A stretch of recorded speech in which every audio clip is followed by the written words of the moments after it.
হযরতে বড় পীর আব্দুল কাদের জিলানী রাহমাতুল্লাহ আলাইহি, আল্লাহর জবরদস্ত ওলি, সৈয়দ, অত্যন্ত উচ্চ মানের আলেম। তার সম্পর্কে এক শ্রেণীর আলেম নামধারী লোকেরা তাকে আল্লাহর কাছে পৌঁছায় দিয়েছে, আল্লাহর সমকক্ষ করে দিয়েছে। তাকে দস্তগীর বলা হচ্ছে। কিসের দস্তগীর? তো বলে যে মেরাজের রাত্রে রাসূল করিম সাল্লাল্লাহু আলাইহি ওয়াসাল্লাম নাকি কোন জায়গায় আছাড় খাইছিলেন, আর উনি গিয়া তার হাত ধরেছেন, এই জন্য বলা হচ্ছে দস্তগীর। তিনি তার হাত ধরে তাকে ঠিক করে দিয়েছেন। আবার আরশে তিনি উঠতে পারছিলেন না, সেই জন্য পীর সাহেবের কাঁধের উপরে পা রেখে হুজুর সাল্লাল্লাহু আলাইহি ওয়াসাল্লাম আরশে উঠছে। আল্লাহর সিঁড়ির এত অভাব হয়েছে, এই দুনিয়া থেকে নিতে পারলেন। মহাশূন্য পাড়ি দিয়ে, ল অফ গ্রাভিটেশন পাড়ি দিয়ে আরশে আজিম পর্যন্ত, সিদরাতুল মুনতাহা পর্যন্ত নিলেন। আর ওইখানে বড় পীর সাহেবকে লাগলো তার কাঁধের উপরে পা দিয়ে তিনি উঠবেন। আহা, এর চাইতে বিদআত, এর চাইতে বাজে কথা মুসলমানদের জন্য আর কি হতে পারে? দুর্ভাগ্য এই জাতির, এই সব আলেম নামের কলঙ্ক, যারা নাকি বড় পীর সাহেবের নামে ওয়াজ করে করে বলেন, তার নামে দরুদ বানায়েছে, তার নামে বলে ইয়া আব্দুল কাদের জিলানী শাইয়ান লিল্লাহ, যারা কন নাউযুবিল্লাহ। বলা হয় হে বড় পীর সাহেব, আপনি আল্লাহর রাস্তায় আমাদের কিছু দেন। আরে মিয়া সাহেব, আব্দুল কাদের জিলানী রহমতুল্লাহ আলাইহি যা পেয়েছেন আল্লাহর কাছ থেকে পেয়েছেন, তার দেওয়ার কিচ্ছু নয়। যা দিবেন আপনাকে আমাকে আল্লাহ পাক দিবেন। ইয়া গাউস আগিসনি বলা জায়েজ নাই। ইয়া গাউস আগিসনি বলতে হবে আল্লাহ পাককে। গাউসকে আল্লাহ পাক, তাকে বলতে হবে ইয়া গাউস আগিসনি, আয় আল্লাহ পাক তুমি আমাকে সাহায্য করো। সাহায্য করতে পারেন আল্লাহ পাক। বড় পীর সাহেবকে ইয়া গাউস আগিসনি বলা যাবে না। গাউসুল আজম, এই ডিগ্রি, এই খেতাব বিদআত পন্থীদের বানানো খেতাব। গাউসুল আজম কোন মানুষ হতে পারে না, পারে না, পারে না। গাউসে আজম, গাউসে আজম শুধুমাত্র আল্লাহ রাব্বুল আলামিন। গাউসে আজম কে? আল্লাহ রাব্বুল আলামিন, যিনি মানুষের ফরিয়াদ শোনেন, যিনি মানুষের ফরিয়াদ শোনেন, তিনি হচ্ছেন আল্লাহ পাক। বড় পীর সাহেবকে আমরা শ্রদ্ধা করি, কিন্তু সেই শ্রদ্ধার অর্থ এই নয় যে নবীদের চাইতে তিনি বড়, তিনি রাসূলের চাইতেও বড়, তার নামে দরুদ শরীফ বানাইতে হবে, জায়েজ নাই। আশা করি এসব কথা আপনাদের মনে থাকবে। কি সব কথা তার জীবনী বানায়েছে, তার মধ্যে লিখেছেন বড় পীর সাহেবের মা যখন, বড় পীর সাহেব মায়ের পেটে ছিলেন, তখন এক ফকির তার বাড়িতে আসছে। ফকিরকে তিনি ভিক্ষা দিতে বেরিয়েছেন। মা ওই সময় ভিক্ষুক বড় পীর সাহেবের মায়ের উপরে হাত দিতে গিয়েছিল। তখন পীর সাহেব মায়ের পেটের থেকে বাঘের মতো বেরিয়ে সেই ফকিরকে ঘাড় মটকায় দিল। বাজে কথা। কোন ফকির বড় পীর সাহেবের মায়ের গায়ে হাত দেয় নাই, বাজে কথা। তারপরে তিনি মরা মানুষ জিন্দা করেছেন, খড়ম পাঠাই একারে পিটাইছে, বদনা মারছে, আর এক বাড়ি যাইয়া সেই বদনা দিয়ে পিটে মাথা ফাটাই দিছে, বাজে কথা। মরা মানুষ জিন্দা করেছেন। সুতরাং এই সমস্ত বাজে কথায় কান দেওয়ার কোনো কারণ নাই। ওলিউল্লাহদের কেরামত হক, সন্দেহ নাই, কিন্তু সেই কেরামত মুজিজাকে পার হতে পারবে না। কোন মুজিজা আল্লাহর কুদরতকে পার করতে পারবে না। সেই জন্য আমি কথাটা ক্লিয়ার করে দিতে চাই, নফল সুন্নতের উপরে যেতে পারবে না, সুন্নত ওয়াজিবের উপরে যেতে পারবে না, ওয়াজিব ফরজের উপরে যেতে পারবে না, ঠিক কিনা? আলেম ওলামা এর মর্যাদা, পীর আলেম ওলামাদের মর্যাদা হচ্ছে তাদের মর্যাদায় তারা আছেন। এদের মর্যাদা যত বড় পীর হোক, যত বড় আলেম হোক, সাহাবীদের সমকক্ষ হতে পারবে না, পারবে না, পারবে না। সাহাবায়ে কেরাম রিদওয়ানুল্লাহ তাআলা আলাইহিম আজমাইন, গোটা পৃথিবী কান খুলে শুনুন, গোটা পৃথিবী সমস্ত আলেম, সমস্ত পীর, সমস্ত বুজুর্গ সব যদি এক করা হয়, একজন সাহাবীর জুতার তলা ধুলাও হবে না। যাদের উপরে আল্লাহ সন্তুষ্ট, আর আল্লাহ যাদের উপরে সন্তুষ্ট, তারাই হচ্ছেন সাহাবায়ে কেরাম রিদওয়ানুল্লাহ তাআলা আলাইহিম আজমাইন। সুতরাং ওলামা পীর বুজুর্গ সাহাবীদের সমান নয়, সাহাবীরা কোনোদিন নবীর সমান নয়, আর নবীরা কোনোদিন আল্লাহর মর্যাদার সমকক্ষ নয়। কথা ক্লিয়ার হয়েছে? সুতরাং আজ আমাদেরকে বুঝতে হবে ওয়াইয়াকা নাস্তাইন, ইয়াকা নাবুদু, তোমার ইবাদত করি, ওয়াইয়াকা নাস্তাইন, কেবল তোমার কাছেই সাহায্য চাই। খতমে গাউসিয়া বানাইছে, কোথায় পেয়েছেন? আমরা ওই ধরনের বুজুর্গদের কথা মানি না, যা কোরআনে নাই, যা হাদিসে নাই, নতুন করে যা তৈরি হয়েছে মানি না। আমাকে দেখতে হবে কোরআনে আল্লাহ পাক কি বলেছেন, হাদিস কি বলেছে। এটার নাম ঈমান। এটার নাম কি? কোরআন হাদিস পড়ে যে ঈমান আর আকীদা রক্তের মধ্যে, কলিজার মধ্যে ঢুকেছে, আমাকে যদি হত্যা করা হয়, আমাকে যদি জ্বালানো হয়, পোড়ানো হয়, এই আকীদা থেকে এক চুল সরে যাব না। কোরআনে কারীমে হযরত ইব্রাহিম আলাইহিস সালাম তিনি তার সম্প্রদায়ের সাথে যে কথোপকথন করেছিলেন, বিষয়টি আল্লাহ পাক কোরআনে কারীমের মধ্যে কোট করে দিলেন।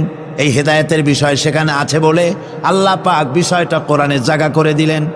وَإِذْ قَالَ إِبْرَاهِيمُ لِأَبِيهِ وَقَوْمِهِ إِنَّنِي بَرَاءٌ مِّمَّا تَعْبُدُونَ إِلَّا الَّذِي فَطَرَنِي فَإِنَّهُ سَيَهْدِينِ। ইব্রাহিম আলাইহিস সালাম তার পিতা এবং তার গোত্রকে বললেন, তার সম্প্রদায়ের লোকদেরকে, নিঃসন্দেহে আমি মুক্ত, আমি পবিত্র। তোমরা যেসব জিনিস দিয়ে যেসব এর ইবাদত করো, গোলামি করো, আনুগত্য করো, আমি তার থেকে পবিত্র। আমি তো শুধু ইবাদত করি, গোলামি করি সেই স্রষ্টার, যিনি আমাকে সৃষ্টি করেছেন। আমার সম্পর্ক শুধুমাত্র সেই সত্তার সাথে যিনি সৃষ্টি করেছেন। আল্লাযী খালাকানি ফাহুয়া ইয়াহদিন, যিনি আমাকে সৃষ্টি করে শুধু সৃষ্টি করেন নাই, আমাকে হেদায়েত দিয়েছেন, আমাকে পথের দিশা দিয়েছেন। ওয়াল্লাযী হুয়া ইউতঈমুনি ওয়া ইয়াসকিন, যিনি আমাকে সৃষ্টি করেছেন, তিনি হেদায়েত দিয়েছেন। আর আমি যখন তৃষ্ণার্ত হই তিনি আমাকে পান করান, আমি যখন ক্ষুধার্ত হই তিনি আমাকে আহার দেন। ওয়া ইযা মারিদতু ফাহুয়া ইয়াশফিন, আর যখন অসুস্থ হই তখন তিনি আমাকে রোগ মুক্ত করে দেন। সুবহানাল্লাহি ওয়া বিহামদি। তাহলে কি হলো? অর্থাৎ যে প্রতিপালক, তার প্রতিপালন পদ্ধতি আমার সকল প্রয়োজন মিটান, যিনি আমাকে পান করান, আহার করান, অসুস্থ হলেই যিনি আমাকে সুস্থ করেন।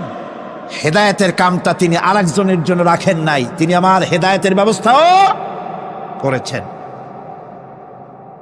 ভাইরা আমার, আল্লাহ রাব্বুল আলামিন শুধু সৃষ্টি করেন নাই, সৃষ্টি করে হেদায়েত দিয়েছেন, মানুষকে হেদায়েতের রাস্তা বলে দিয়েছেন। সঠিক পথ কোনটি, সেই পথের কথাও তিনি পরিষ্কার করে বলে দিয়েছেন।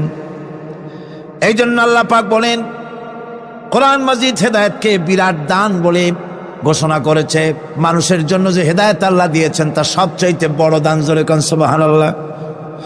ইন্না খালাকনাল ইনসানা মিন নুতফাতিন আমশাজিন নাবতালিহি ফাজআলনাহু সামিআম বাসীরা।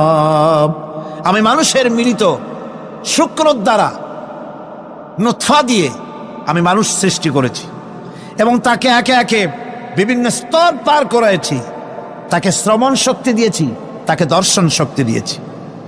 ইন্না হাদাইনাহুস সাবিলা ইম্মা শাকিরান ওয়া ইম্মা কাফুরা। নিশ্চয়ই আমি তাদেরকে তাদের কর্মপন্থা প্রদান করেছি, আমি তাদেরকে হেদায়েত দিয়েছি, চলার পথের দিশা দিয়েছি। এখন ইচ্ছে করলে সে কৃতজ্ঞ হতে পারে, ইচ্ছে করলে অকৃতজ্ঞতার পথও অবলম্বন করতে পারে। আমি তাকে হেদায়েত দিয়ে দিয়েছি, পথ দেখিয়ে দিয়েছি। ডান এবং বাঁ দুটি রাস্তা আল্লাহ পাক দেখিয়ে দিয়েছেন। আসহাবুল ইয়ামিন, আসহাবুল শিমাল, একটা ডানপন্থী আর একটা বামপন্থী। আমাদের দেশে কিছু লোক আছে, নাম মুসলমান, কিন্তু বলে যে আমরা বামপন্থী আন্দোলন করি। অথচ সমস্ত ডানপন্থীদের জায়গা হবে জান্নাতে, যদি জান্নাতের আমল করতে পারে। ডানপন্থীদের নেতা হচ্ছেন দুনিয়ার সমস্ত পয়গম্বরেরা, আর বামপন্থীদের নেতা হলো শয়তান। বামপন্থীদের নিয়ে শয়তান যাবে কিয়ামতে জাহান্নামে। আল্লাহ পাক রাস্তা বলে দিয়েছে। আল্লাহ রাব্বুল আলামিন বলেন, আলাম নাজআল লাহু আইনাইনি ওয়া লিসানান ওয়া শাফাতাইন ওয়া হাদাইনাহুন নাজদাইন। আমি কি তোমাদের দুটি চক্ষু দেই নাই, দেখার জন্য দুটো চোখ দেই নাই? আমি কি তোমাদেরকে কথা বলার জন্য দুটো ঠোঁট দেই নাই? এরপরে আমি কি তোমাদেরকে ভালো মন্দ বোঝার জন্য আমি কি হেদায়েত দেইনি? ভালো মন্দ সবটা বোঝার জন্য আমি তোমাদেরকে হেদায়েত দিয়েছি। সুতরাং এই হেদায়েতের রাস্তা ছেড়ে দিয়ে তোমরা নিজেদেরকে গুমরাহির মধ্যে ডুবিয়ে দিও না। আমার দেওয়া হেদায়েতের রাস্তায় নিজেদেরকে পরিচালিত করার জন্য প্রচেষ্টা করো। আল্লাহ পাক বলেন, والذين جاهدوا فينا لنهدينهم سبلنا وإن الله لمع المحسنين। যারা আমাকে পাওয়ার জন্য সাধনা করেছে তাদের পথ প্রদর্শন করা আমার জন্য অবশ্য কর্তব্য। অন্য জায়গায় আল্লাহ পাক বলেছেন, ওমান ইয়াত্তাকিল্লাহা ইয়াজআল লাহু মাখরাজা।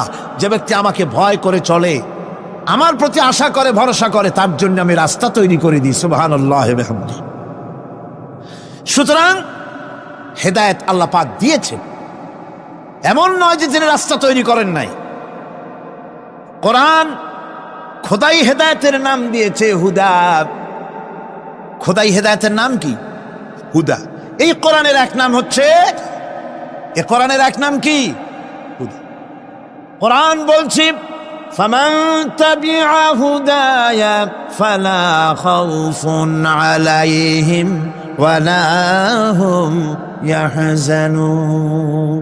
আমার এই কোরআন, এই হেদায়েত যারা মানবে, এটাকে যারা অনুসরণ করে চলবে, এটার আইন কানুন যারা মেনে চলবে, ওদের জন্য কোনো ভয় নাই, কোনো চিন্তাও নাই। কোনো ভয় নাই, কোনো চিন্তা নাই যারা এই কোরআনের হেদায়েতকে মেনে চলবে। আল্লাহর হেদায়েত হলো সবচেয়ে বড় হেদায়েত। আল্লাহ পাক বলছেন, কুল ইন্না হুদাল্লাহি হুয়াল হুদা ওয়া উমিরনা লিনুসলিমা লিরাব্বিল আলামিন। হে রাসূল, আপনি বলুন, আল্লাহর হেদায়েত হলো সবচেয়ে বড় হেদায়েত। অর্থাৎ আল্লাহ যে রাস্তা দিয়েছেন, আল্লাহ যে কোরআন দিয়েছেন, এর থেকে বড় হেদায়েত মানুষের জন্য আর কিছু হতে পারে না। আল্লাহ পাক বলেন, ওয়ালান তারদা আনকাল ইয়াহুদু ওয়ালান নাসারা হাত্তা তাত্তাবিআ মিল্লাতাহুম কুল ইন্না হুদাল্লাহি হুয়াল হুদা। স্মরণ রাখুন হে নবী, ইহুদিরা, খ্রিস্টানেরা কিছুতেই আপনার প্রতি খুশি হবে না যতক্ষণ পর্যন্ত আপনি ইহুদি হবেন অথবা খ্রিস্টান হবেন। ওরা কোনোদিন মুসলমানদের উপরে রাজি হবে না, খুশি হবে না।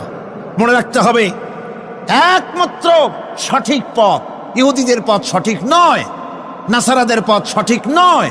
আসল পথ হলো আল্লাহ পাকের পথ। কার পথ আসল? আসল রাস্তা, আসল পথটি আল্লাহ পাক কোরআনে কারিমের মধ্যে বিশদভাবে বলে দিয়েছেন।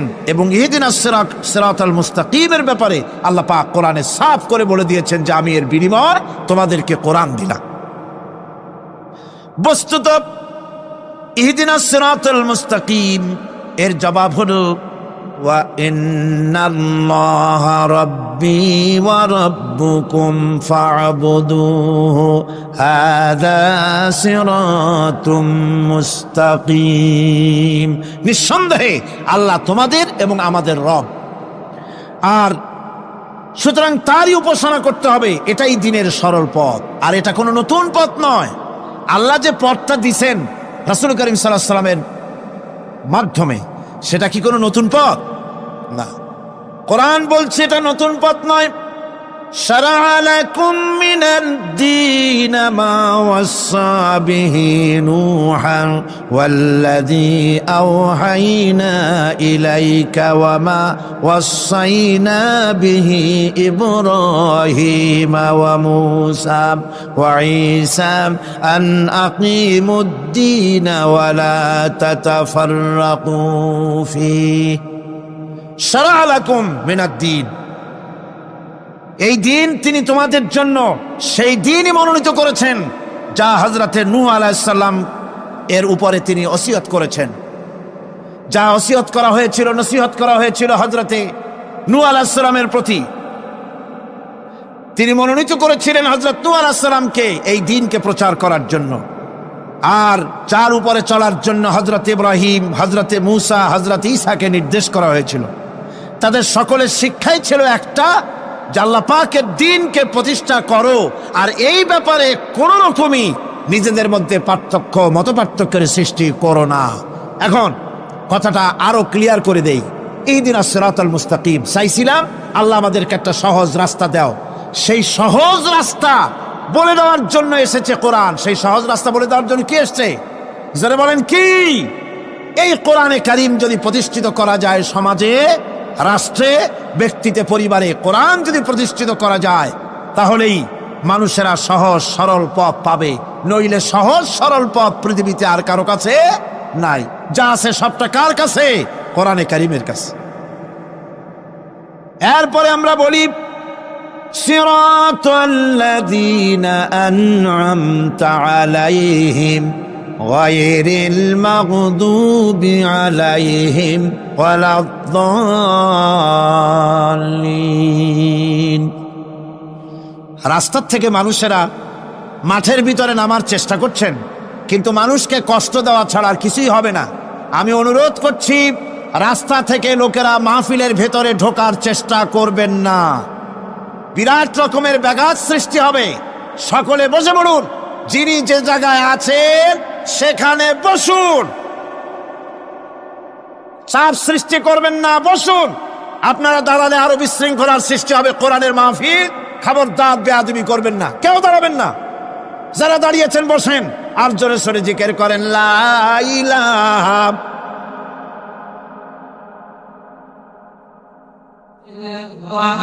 لا إله إلا الله لا إله إلا الله لا إله إلا الله لا إله إلا الله لا إله إلا الله লা ইলাহা ইল্লাল্লাহ। জোরে করেন লা ইলাহা লা ইলাহা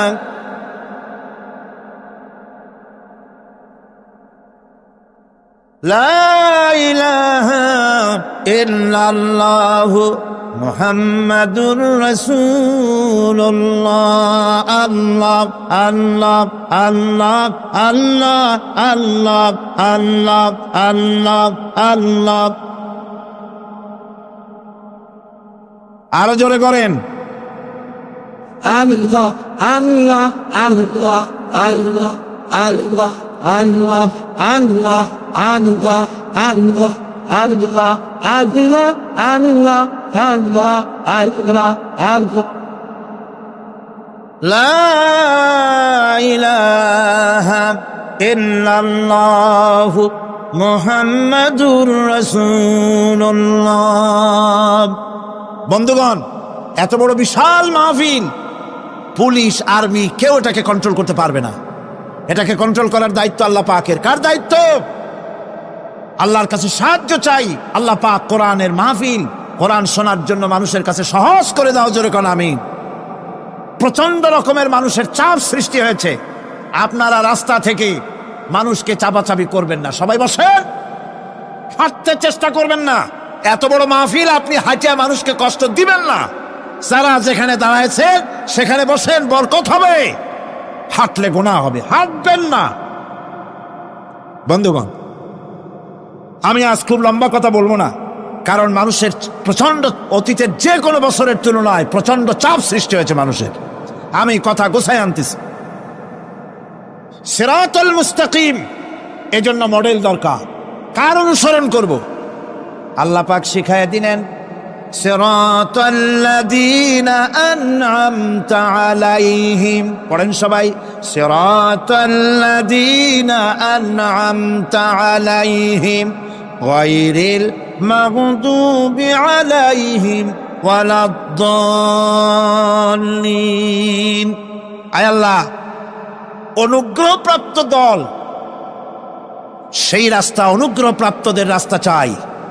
তোমার মনোনীত ব্যক্তি অনুগ্রহপ্রাপ্ত যারা, তাদের পথ অনুসরণ করতে চাই। এই অনুগ্রহপ্রাপ্ত দল কারা, সে কথা কোরআন শরীফে বলা হয়েছে। আল্লাহ রাব্বুল আলামিন বলেন, ওয়ামান ইউতি'িল্লাহা ওয়ার রাসূল ফাউলাইকা মা'আল্লাযীনা আন'আমাল্লাহু আলাইহিম মিনান নাবিয়্যিনা ওয়াস-সিদ্দীকিন والشهداء والصالحين وحسن أولئك رفيقا। আর যে ব্যক্তি আল্লাহ এবং রাসূলের আনুগত্য স্বীকার করলো, নিঃসন্দেহে অনুগ্রহপ্রাপ্তদের সঙ্গী হলো। সেই অনুগ্রহপ্রাপ্ত কারা? নবীয়িন। 4 শ্রেণীর লোক। কয় শ্রেণী? বলেন সবাই, কয় শ্রেণী? নবীয়িন, সিদ্দিকিন, শুহাদা, সালিহিন। এই 4 শ্রেণীর লোক হচ্ছে আল্লাহ পাকের অনুগ্রহপ্রাপ্ত লোক। কারণ আলহামদুলিল্লাহ, এরাই হলো অনুগ্রহপ্রাপ্ত দল। এখন নবী কারা? নবী হচ্ছেন যারা নাকি আল্লাহ পাকের কাছ থেকে ওহীপ্রাপ্ত হয়েছেন, নিখিল মানুষের চিরন্তন শান্তি এবং কল্যাণের জন্যে আল্লাহ পাকের নিকট থেকে সত্যের বিধান লাভ করেছেন। তারাই হচ্ছেন নবী, যারা আল্লাহ পাকের কাছ থেকে ওহীপ্রাপ্ত হয়েছেন। আর নবীরা হচ্ছেন মাসুম, নবীরা হচ্ছে বেগুনাহ। নবীদের কোনো ভুল নাই, নবীদের কোনো গুনাহ নাই। কারণ সুবহানাল্লাহ, এই পৃথিবীর মধ্যে সুপার কোয়ালিটির মানুষ, সর্বশ্রেষ্ঠ মানুষ কারা? নবীরা। সর্বশ্রেষ্ঠ মানুষ কারা? এখানে আবার এক শ্রেণীর লোকেরা বলে যে নবীরে মানুষ কোয়া যাবে না। আছেন এমন লোক, নবীরে মানুষ কোয়া যাবে না। কেন? কেন? নবীর সম্মান কত। আচ্ছা, নবীরে মানুষ বলবো না তো বলবোটা কি? নবীরা কি ফেরেশতা? যদি ফেরেশতা বলি তাহলে কি নবীদের মর্যাদা বাড়ানো হলো? বলেন আপনারা, বাড়ানো হলো? তাহলে নবীদের কি বলবো? তারা কি জেন? যদি জেন বলি তাহলে তাতে কি মর্যাদা বাড়বে? সবচাইতে মর্যাদা বেশি কার? মানুষের। সুতরাং এক শ্রেণীর লোকেরা খামোখাই আলেম নামধারী লোক, অথচ নবীকে মানুষ বলতে রাজি না।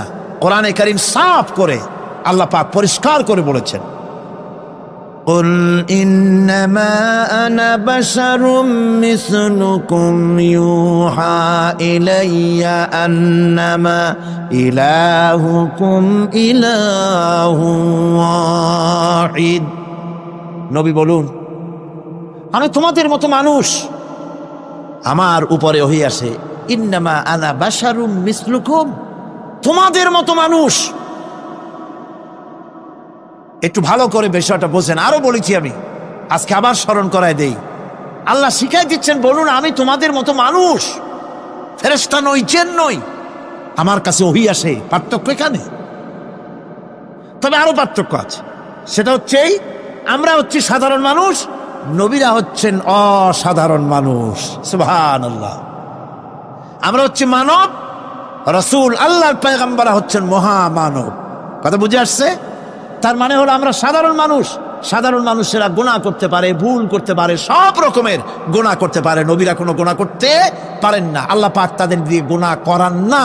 আল্লাহ পাক ফেরেশতা দিয়ে, আপন কুদরত দিয়ে নবীদেরকে হেফাজত করেন। সুবহানাল্লাহ। সুতরাং এই কথা বিশ্বাস করতে হবে, সমস্ত নবীরা হচ্ছেন মানুষ। নবীদের আদর্শই কেবলমাত্র আদর্শ, সেই আদর্শকেই গ্রহণ করতে হবে, তাকেই একমাত্র নেতা হিসাবে গ্রহণ করতে হবে। আমার নেতা বলতেও রাজি না। মুশকিল কি এক জায়গায়? কয় যে নেতা বলা যাবে না। কেন? কয় যে ওই যে মানুষেরা বলে, স্লোগান দেয়, আমার নেতা, তোমার নেতা, অমুক তমুক, হেন তেন, তো এগুলির সাথে নবীরে মিশানো এটা ঠিক না। আচ্ছা, নবীরে নেতা কব না, কবটা কি? নবী কি হয় নেতা হবে, না হয় অনুসারী হবে, এর বাইরে তো কিছুই নাই। হয় ইমাম, না হয় মুক্তাদি। বাইরে কি? বাইরে তো নাই কিছু। সুতরাং নবী কি মুক্তাদি হবে? নবী কি অনুসারী হবে? নিশ্চয়ই হাজারবার নবী হচ্ছেন ইমাম, নবী হচ্ছেন নেতা। আমরা যখন আরবিতে বলি, ওনারা নিজেরাও আরবিতে বলেন, তখন কোনো আপত্তি হয় না। আল্লাহুম্মা সাল্লি আলা সাইয়্যিদিনা মুহাম্মদ, সাইয়েদানা মানে হচ্ছে আমাদের লিডার, আমাদের নেতা। সাইয়েদানা যখন বলে তখন আপত্তি করে না, কিন্তু আমাদের নেতা বললেই আপত্তি করেন। বাংলা ভাষা, বাংলাদেশি মানুষ হইয়া বাংলা ভাষার প্রতি এই গভীর জ্ঞান দেখলে দুঃখই হয়। বন্ধুগণ, মনে রাখতে হবে নবী হচ্ছেন মাসুম, বেগুনা এবং নেতা, আর মুহাম্মদ সাল্লাল্লাহু আলাইহি ওয়াসাল্লাম হচ্ছেন বিশ্ব নেতা, এটা কোনো সন্দেহ নাই। এই নবীর অনুসরণ করতে হবে। সিদ্দিকিন হচ্ছে সত্যকে যারা উদার, উন্মুক্ত, অকুণ্ঠ চিত্তে, দ্বিধাহীনভাবে যারা গ্রহণ করেছে, এর বিপরীত যারা করেই নাই, তারাই হচ্ছেন সিদ্দিকিন। হযরতে, যেমন একটা দৃষ্টান্ত, হযরতে আবু বকর সিদ্দিক রাদিয়াল্লাহু তাআলা আনহু, মেরাজ থেকে হুজুর ফিরে এসেছেন সকালবেলায়, ফজরের নামাজ পড়ে বসেছেন কাবা শরীফে, তিনি বসে আছেন। তো তখন আবু জাহেল এসে বলছে, মুহাম্মদ সাল্লাল্লাহু আলাইহি ওয়াসাল্লাম, প্রত্যেক দিনই তো নতুন নতুন কথা কও, আজকে কোনো নতুন কথা আছে? হুজুর বললেন, হ্যাঁ নতুন কথা আছে। কি? বলে, এই তো শেষ রাত্রে জিবরাইল আসছিল, আমারে নিয়ে গেল বাইতুল মুকাদ্দাসে, জেরুজালেমে গিয়ে নামাজ পড়লাম, ওইখান থেকে মহাকাশ পাড়ি দিলাম, 7 আকাশ পাড়ি দিলাম, সিদরাতুল মুনতাহা গেলাম, আরশে আজিম ভ্রমণ করলাম, আল্লাহর সাথে কথা কইলাম, জান্নাত জাহান্নাম দেখলাম, তারপরে আবার এই আইসা নামাজ পড়িয়া তোমাদের সাথে কথা বলতেছি। আবু জাহেল কয় যে, খাইস যাও, মাথাটা একটু ভালো ছিল, এখন তাও সর্বনাশ হয়ে গেছে। কয়, মুহাম্মদ সাল্লাল্লাহু আলাইহি ওয়াসাল্লাম, তুমি যা বললা এই কথাটা আমি কি হুবহু মানুষের কাছে বলবো? হুজুর বলছেন, অবশ্যই বলো গিয়ে। আবু জাহেল চিন্তা করলো, দিস ইজ দ্য মোমেন্ট, এটাই হলো আসল সুযোগ পেয়ে গেছে মানুষকে বিভ্রান্ত করার জন্য। সবার আগে ছুটে চললো হযরত আবু বকর রাদিয়াল্লাহু তাআলা আনহুর বাড়িতে, যে বলছেন, আবু বকর শুনেছো? বলে, কি? মুহাম্মদ সাল্লাল্লাহু আলাইহি ওয়াসাল্লাম এই রকমের কথা বললো, বেচারার মাথাটা যাও ভালো ছিল, শেষ। হুজুর বলছেন, আবু জাহেল, আমার রাসূল কি এরকম বলেছেন? আবু জাহেল বলছে, আমার নিজ কানে শুনে আসলাম, এখনো তিনি সেখানে বসা। হযরত আবু বকর বলেন, আবু জাহেল, আমার আল্লাহর নবী তিনি যদি এরকম কথা বলে থাকেন, তাহলে আমি কোনো সন্দেহ পোষণ করি না, অবশ্যই আল্লাহ রাব্বুল আলামিনের হাবিব যা বলেছেন তা সত্য। হযরত আবু বকর রাদিয়াল্লাহু তাআলা আনহু মসজিদে হারামে আসলেন, হুজুরকে জিজ্ঞেস করলেন, হুজুর, আবু জাহেল আমাকে এই সব কথা বললো, এগুলি কি ঠিক? হুজুর বললেন, হ্যাঁ। তিনি ঘটনা বয়ান করলেন। হযরত আবু বকর বললেন, হে রাসূল, আপনি যা বলেছেন সত্য বলেছেন, আপনার মেরাজ ঠিক হয়েছে, সঠিক হয়েছে, সন্দেহ নাই। হুজুর বলেন, আবু বকর, তুমি তো শুধু আবু বকর নাও, তুমি সিদ্দিক। সত্যকে যারা অকুণ্ঠ চিত্তে, অকুণ্ঠ চিত্তে, দ্বিধাহীন ভাবে যারা সত্যের সামনে মাথা নত করেছে, গ্রহণ করে নিয়েছে, দ্বিমত পোষণ করে নাই, কোন রকমের দুষ্ট বুদ্ধির আশ্রয় গ্রহণ করেনি, উল্টাপাল্টা করেনি, এই সমস্ত মানুষেরই হলো সিদ্দিক। আর এদের দলকেই সিদ্দিকিন বলা হয়। তাহলে নবিয়্যিন, সিদ্দিকিন, এনারা হচ্ছেন নেয়ামত প্রাপ্ত। 3 নম্বরে হচ্ছে শুহাদা, সত্যকে যারা সত্যের সাক্ষী দিয়েছে, সত্যের সাক্ষ্যদাতা। সত্য হচ্ছে ইসলাম। সত্য কি? ইসলাম। সত্য হচ্ছে আল্লাহ, সত্য হচ্ছে নবী, সত্য হচ্ছে কোরআন, সত্য হচ্ছে হাদিস। এই মহাসত্যকে যারা স্বীকৃতি দিয়েছে, নিজেদের কথা দিয়ে, কাজ দিয়ে, ধন দিয়ে, সম্পদ দিয়ে, এমনকি নিজের জীবনটা এই রাস্তায় বিলিয়ে দিয়ে মহাসত্যের চিরস্থায়ী সাক্ষী দিয়ে দুনিয়া থেকে যারা বিদায় হলেন, ওনারা হচ্ছেন শহীদ। আজ রাস্তাঘাটে শহীদ হয়, যার তার নামের আগে শহীদ বসায় দেয়। শহীদ এত সোজা জিনিস নয়। আল্লাহর রাস্তায়, ধর্মের জন্য, ইসলামের জন্য, আল্লাহর জন্য, কোরআনের জন্য, রাসূলের জন্য যারা জীবন দেন, তারাই হচ্ছে শহীদ। এই শহীদদের মর্যাদা আল্লাহ রাব্বুল আলামিন এত বেশি মর্যাদা দান করেছেন। শহীদদের মর্যাদা আল্লাহ পাক দিয়েছেন, কিয়ামতের দিন শহীদদের কোনো বিচার করা হবে না। আল্লাহ রাব্বুল আলামিন শহীদদেরকে বিনা বিচারে জান্নাত দিয়ে দিবেন। শহীদের বিশাল মর্যাদা, বিরাট মর্যাদা। এই শহীদ শাহাদাতের তামান্না প্রত্যেক মুসলমানের ভিতরে থাকতে হবে। হুজুর বলেছেন, শহীদি মওতের যন্ত্রণা পিঁপড়ায় কাটার যন্ত্রণার চাইতে বেশি কিছু নয়। শাহাদাত হচ্ছে এপারে মওত আর ওপারে আল্লাহর সঙ্গে দেখা হয়ে যাবে। শহীদি মওত হচ্ছে আল্লাহর সঙ্গে দেখা করার একটা সেতু বন্ধন, একটি সেতু, একটি ব্রিজ, একটা পুল, একটা সাঁকো। এপারে দুনিয়া, ওপারে আল্লাহ পাকের সঙ্গে দেখা হবে। সুবহানাল্লাহ। ভাইরা, ইসলামের জন্য যারা জীবন দিলেন, যারা শাহাদাত বরণ করলেন, তারা জাতির সম্মানের পাত্র। সেই সম্মান, সেই মর্যাদা আল্লাহ রাব্বুল আলামিন শহীদদের প্রদান করেছেন। হযরত আব্দুল্লাহ জুলবাজাদাইন, যার কথা বুখারীতে লেখা হয়েছে। সুবহানাল্লাহ। কোন যুবক মানুষ ইসলাম কবুল করেছেন। ইসলাম কবুল করতে গিয়ে বাড়ি ঘর জায়গা জমি কিছুই ছিল না। ছোট্ট অবস্থায় বাবা মারা গেছে, চাচার ঘরে লালিত পালিত হচ্ছিলেন। এরপরে রাসূলের প্রতি ঈমান আনবেন, চাচার ভয়তে পারেন না। হুজুর হিজরত করলেন। আব্দুল্লাহ, তার নাম ছিল আব্দুল উজ্জা। তিনি চলে গেলেন চাচার কাছে। চাচা গো, মুহাম্মদ সাল্লাল্লাহু আলাইহি ওয়াসাল্লাম আল্লাহর নবী, ব্যাপারে তোমার মত কি? তিনি বলেন, আমারও তো তাই মনে হয়। যদি তাই মনে হয় তার উপর ঈমান আনবেন কিনা? চাচা বলে, না, কখনো ঈমান আনবো না। ভাতিজা বলতেছেন, চাচাজি, বছরের পর বছর ধরে অপেক্ষা করতেছিলাম, আমি আপনার অধীনে আছি বলে ইসলাম কবুল করতে পারি নাই। আমার ইচ্ছা ছিল আপনি আগে করবেন, তারপরে আপনাকে দেখা দেখি আমি করব। কিন্তু আপনি যখন ইসলাম কবুল করলেন না আর করবেন না বলে যখন ঘোষণা দিলেন, আপনাকে উপস্থিত রেখে আমি ঘোষণা দিলাম, লা ইলাহা ইল্লাল্লাহু মুহাম্মাদুর রাসূলুল্লাহ। চাচা বলছে, ভাতিজা, এর পরিণাম জানো? কয়, না, জানি না। এর পরিণাম হচ্ছে তুমি আমার বাড়িতে থাকো, আমার বাড়ি ছাড়তে হবে। বললেন, রাজি আছি। উট ছাগল ভেড়া ঘোড়া যা দিছি ছাড়তে হবে। বলছে, রাজি আছি। চাচা বলছে, শুধু তাই নয়, পরনে যে লুঙ্গি আছে, গায়ে যে জামা আছে, তা আমার পয়সার লুঙ্গি জামা ছাড়তে হবে। ভাতিজা বলছে, ইমানের জন্য যা চাও সব ছাড়িয়ে দেব। জামা লুঙ্গি খুলে ফেলে দিয়ে দিলেন। হাদিস। তিনি চলে গেলেন মায়ের কাছে ওই অবস্থায়।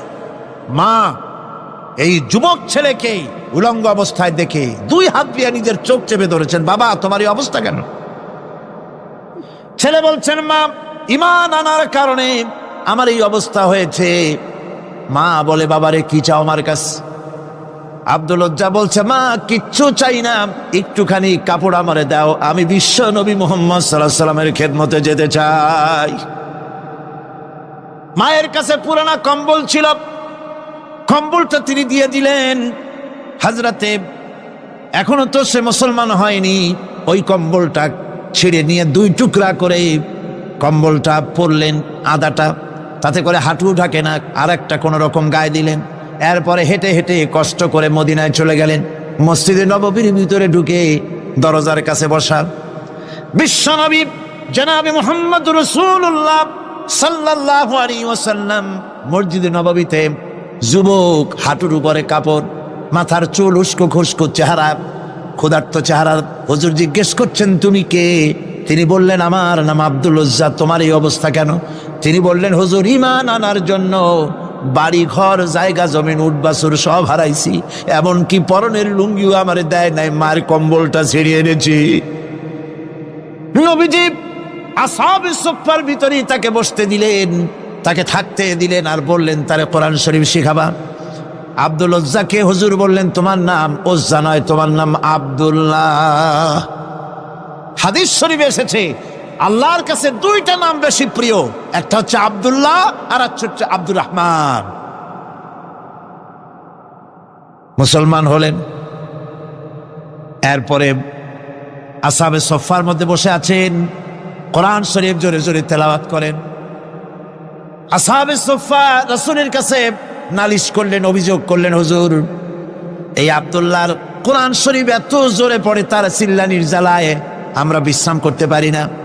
নবীজি বললেন, সাহাবীরা আব্দুল্লাহকে বেশি করে চিল্লাইতে দাও, বাধা দিও না, কারণ তার ঈমান বড় দামের ঈমান হয়েছে, ঈমান আনতে গিয়ে কিছু আনতে পারে নাই,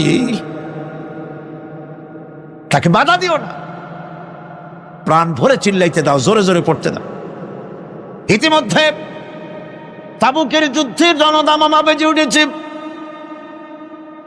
রোমান সৈন্যরা হুজুরের সঙ্গে যুদ্ধ করবে, জিহাদ করবে, ইসলামকে পরাজিত করার জন্য তারা আক্রমণের প্রস্তুতি নিল। নবীজি রোমানদের সঙ্গে লড়াই হবে বলে সাহাবায়ে কেরামদের কাছে সাহায্য চাইলেন, যার কাছে যা আছে অস্ত্রপাতি জমা করো, টাকা দাও, পয়সা দাও। সবাই মিলে দিতে লাগলেন। দিতে দিতে মহিলারা গলার হাত, নাকের ফুল, কানের দুল হুজুরের সামনে স্তূপ হয়ে গেছে, টাকা কড়ি, সোনা দানা সব শুদ্ধ। হুজুর বলছেন, সাহাবীরা সবাই তো সব জিনিস দিলে, আমার আবু বকররে দেখি না কেন? হযরত আবু বকর রাদিয়াল্লাহু তাআলা আনহু একটা পিলারের আড়ালে দাঁড়ানো ছিলেন। হুজুরের ডাক শুনে তিনি আসলেন, হাতে ছোট্ট একটা থলি, চোখে পানি। থলিটা হুজুরের হাতে তুলে দিলেন। হুজুর থলি ছাড়লেন, দেখা গেল কয়েকটা দিরহাম আর কয়েক কেজি গম, আর কিছু নাই। হুজুর তাকালেন, দেখছেন আবু বকর রাদিয়াল্লাহু তাআলা আনহু চোখের পানিতে দাড়ি ভিজে ভিজে পড়তেছে। হুজুর বললেন, আমার সাহাবীরা আজ তোমরা সকলে মিলে যে দান করেছো, সেই দানের তুলনায় আবু বকর যে দান করেছে আল্লাহ রাব্বুল আলামিনের কাছে তা বেশি মূল্য হয়েছে। মনের মধ্যে অনেকের প্রশ্ন জাগলো, কেমন করে তা হলো? আমরা এত এত দিলাম। হুজুর জিজ্ঞেস করলেন, ও সাহাবী তুমি কত দিয়েছো, বাড়ি কত আছে? তিনি বললেন, এত দিছি, এত আছে। তুমি কত দিয়েছো, কত রেখে এসেছো? প্রত্যেকে এরকম বলল। হযরতে ওসমান, হযরতে ওমর, হযরতে আলী রিদওয়ানুল্লাহ তাআলা আলাইহিম আজমাইন, তারাও বললেন, অর্ধেক এনেছি, অর্ধেক থুই আসছি, 2 ভাগ এনেছি, 1 ভাগ রেখে আসছি। সব শেষে নবীজি হযরত আবু বকর রাদিয়াল্লাহু তাআলা আনহুকে প্রশ্ন করলেন, আবু বকর তুমি কি এনেছো আর বাড়ি কি রেখে এসেছো? হযরত আবু বকর বলেন, ইয়া রাসূলুল্লাহ, ইয়া হাবিবাল্লাহ, আমার বাড়িতে জাগতিক সম্পদ বলতে যা বুঝায় সবটুকু এনে নবীজির কদম মোবারকে দান করে দিয়েছি। আবু বকরের ঘরে এখন আল্লাহ আর তার রাসূল ছাড়া কোনো জিনিস বাকি নাই, যা ছিল সব এনেছি। হুজুর জিহাদে রওনা হলেন 30,000 সৈন্য সাথে, 30,000 সৈন্য নিয়ে নবীজি তাবুকের দিকে চললেন। পথের মধ্যে হযরতে আব্দুল্লাহ এসে হুজুরের সামনে দাঁড়ায় গেছেন। আব্দুল্লাহ এসে বলেন, ইয়া রাসূলুল্লাহ, একটু দাঁড়ান। এই জিহাদে মেয়ে লোক, পুরুষেরা, সাহাবীরা সবাই প্রাণ ভরে দান করলো, কিন্তু আমি এমন এক বান্দা, আল্লাহর কিছুই দিতে পারলাম না। আমার তো দেওয়ার মতো কিছুই নাই হুজুর, আমার দেওয়ার মতো কিছুই নাই। তবে আমি আপনার কাছে দোয়া চাই, আপনি দোয়া করুন, আমি যেন এই যুদ্ধে, এই জিহাদের ময়দানে আমি যেন শহীদ হতে পারি। নবীজি বললেন, একটু বাকল নিয়ে আসো গাছের। একটা গাছের বাকল আনা হলো। এই বাকলটা হুজুর নিজ হাতে আব্দুল্লাহর হাতে বাঁধা দিলেন, আর বললেন, রব্বুল আলামিন, আমি আব্দুল্লাহর রক্ত কাফেরদের জন্য হারাম করে দিলাম। হযরত আব্দুল্লাহ কেঁদে জারজার হয়ে যাচ্ছেন, বলছেন, ইয়া রাসূলুল্লাহ, আমি চাইলাম শহীদ হব, আর আপনি আমার রক্তকে কাফেরদের জন্য হারাম করে দিলেন। হুজুর বলেন, আব্দুল্লাহ রে, এখন যদি তোমার মৃত্যু জ্বরের ভিতরে হয়, আল্লাহ রাব্বুল আলামিন তোমারে শাহাদাত নসিব করে দিবেন। তাবুকের ময়দানে হুজুর চলে গেলেন। কয়েকদিন পরে খবর আসলো হুজুরের কাছে, আব্দুল্লাহ কয়েকদিন জ্বর ভোগ করে আব্দুল্লাহ মারা গিয়েছেন। হুজুর বললেন, তার জানাজার ব্যবস্থা করো, কাফন দাফনের ব্যবস্থা করো। ব্যবস্থা হয়ে গেল। রাতের বেলায় দাফন হবে। একজন লোক কবরের কাছে দাঁড়ায় টিম টিম করে একটা আলো নিয়ে দাঁড়ায়, আর একজন লোক কবরের ভিতরে নেমেছেন। 2 ব্যক্তি লাশ 2 হাতে উঁচু করে নিয়ে আসতেছেন কবরের কাছে। যিনি কবরের ভিতরে দাঁড়ানো, তিনি বলতেছেন, লাশ বহন করে তোমরা যে দুইজন আনতেছো, লাশের সাথে খবরদার বেয়াদবি করো না, তোমাদের ভাইয়ের সঙ্গে আদব করো। এই বলে কবরের ভিতরে যিনি দাঁড়িয়েছিলেন তিনি লাশটারে ধরলেন।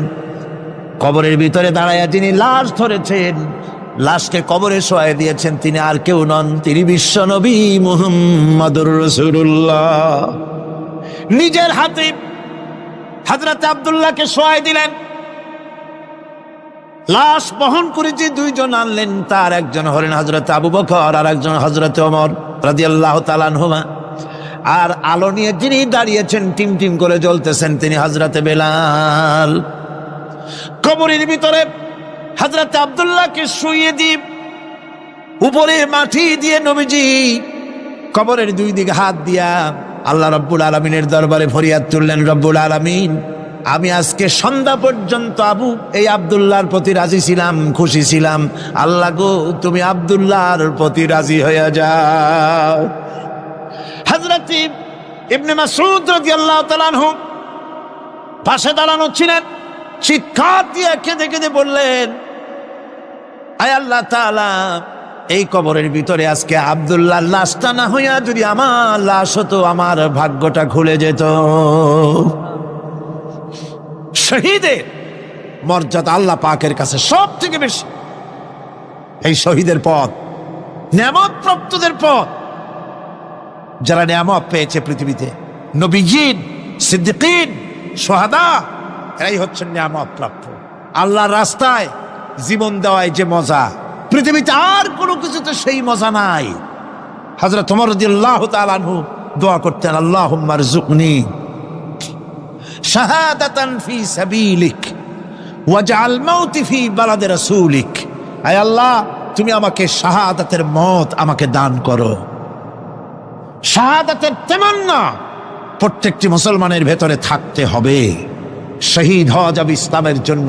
সময় হয়তো আসতে পারে, হয়তো এমন সময় আসতে পারে যখন কোরআনের মর্যাদাকে টিকে রাখার জন্যে, সুন্নতে নববীকে টিকে রাখার জন্যে জান দেওয়া লাগতে পারে। তখন কি আপনারা জীবন দিতে পারবেন?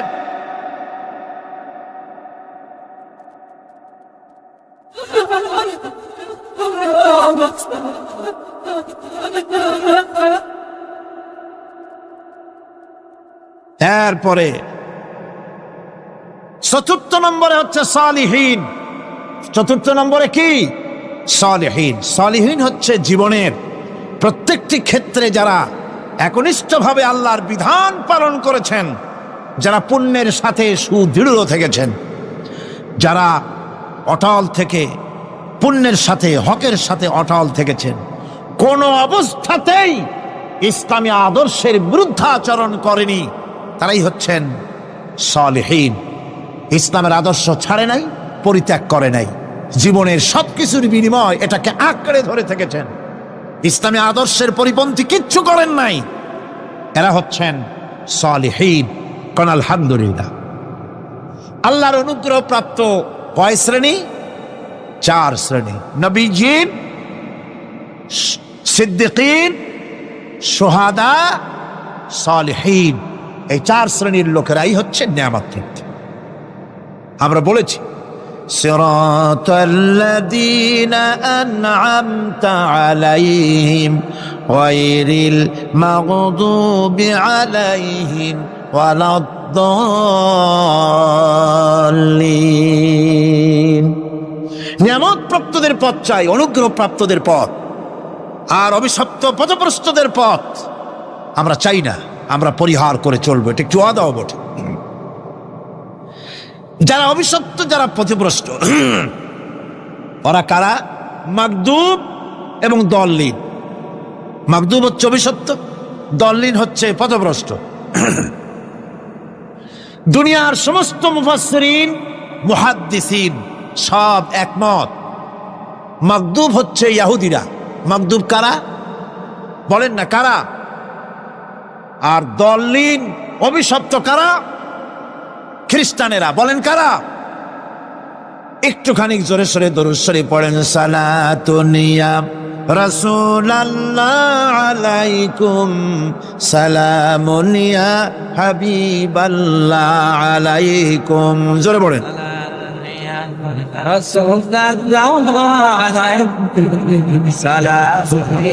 একটু আদা সালাতুন ইয়া রাসূলাল্লাহ।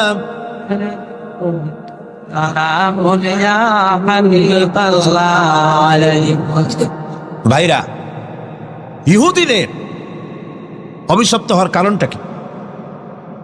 আল্লাহ রাব্বুল আলামিন বলেন, শোনো কারণ কি।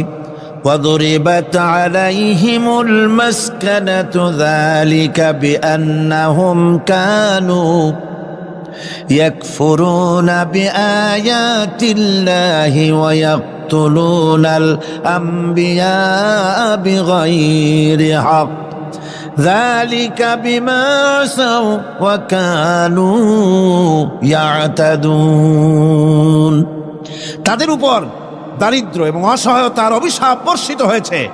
এর কারণ হলো তারা আল্লাহ পাকের আয়াতকে অস্বীকার করেছে, তারা অকারণে আল্লাহর নবীদেরকে হত্যা করেছে এবং প্রত্যেকটি ব্যাপারে আল্লাহর শরীয়তের সীমা লঙ্ঘন করেছে। যুরিবাত আলাইহিমুল যিল্লাতু ওয়াল মাসকানা ওয়া বাউ বিগাদাবিন মিনাল্লাহ।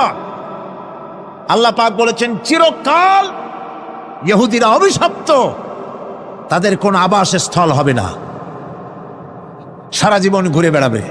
আপনারা বলবেন, কই ঘুরে বেড়ায় না তো, তাদের তো জায়গা হইছে জেরুজালেমে, ইসরায়েলে, সেখানে তারা জায়গা করে নিয়েছে। তাহলে এটা কেমন হলো? এটা এইভাবে হচ্ছে, ওখানে তাদেরকে প্রতিষ্ঠিত করেছে আমেরিকা, ঠিক কিনা? আল্লাহ পাক কোরআন শরীফের মধ্যে বলেছেন, যদিও মানুষের সাহায্যে কোনো জায়গায় তাদেরকে আল্লাহর ইচ্ছায় অথবা মানুষের সাহায্যে কোথাও যদি জায়গা হয়, অপমানের জীবন যাপন করতে হবে সারাটা জীবন, কিয়ামত পর্যন্ত দুঃখে দুঃখে মরতে হবে, দেশে দেশে ঘুরে বেড়াতে হবে ভিক্ষুকের মতো। সে অবস্থাই হয়েছে। আমেরিকা ওদের উপর থেকে হাত উঠায় নিক, মধ্যপ্রাচ্যের আজকের ২০ ফোড়া ইসরায়েল, আমেরিকা যদি তাদের রুবুবিয়াতে প্রতিপালনের হাতটা উঠায় নেয়, তাহলে আরব দেশে যত লোক আছে যুদ্ধ করা লাগবে না, এক পাশে গিয়ে পেশাব করলে ভাইসে লোহিত সাগরে চলে যাবে। সুতরাং এই ইহুদিদের পথ অনুসরণ করা যাবে না। ইহুদিরা অপরাধ করছিল কি? একটু আগেই বললাম, তারা আল্লাহর আয়াতকে অস্বীকার করেছে, তারা নবীদেরকে হত্যা করেছে, এটাই হলো তাদের অপরাধ। তারা শরীয়তের ব্যাপারে বাড়াবাড়ি করেছে। আর খ্রিস্টানরা, তাদের অপরাধ কি? তাদের অপরাধ হচ্ছে তারা আল্লাহর বিধানের উপরে তারাও বাড়াবাড়ি করেছে। তারা নিজেদের আল্লাহর বিধান বাদ দিয়ে নিজেদের মন গড়া জীবনযাপন শুরু করেছে। তারা ঈসা আলাইহিস সালামকে আল্লাহর ছেলে বানাইছে। তারা মদ খায়, তারা জেনা করে, তারা শুকর খায়। তাদের উপরে শরীয়তকে সম্পূর্ণ বুড়ো আঙ্গুল দেখায়া তারা মুশরিকের চাইতেও খারাপ হয়ে গিয়েছে, ঠিক কিনা? এরা, হিন্দুরা কখনো বলে না যে আল্লাহর ছেলে মেয়ে আছে, বলে নাকি? কিন্তু ওরা আল্লাহর ছেলে বানাইছে, মেয়ে বানাইছে, বউ বানাইছে। নাউজুবিল্লাহ। আমেরিকায়, ইংল্যান্ডে, সেসব জায়গায় গির্জায় আজ আর খ্রিস্টান যাওয়ার লোক নাই। সপ্তাহে একদিন ইবাদত করে, সানডে।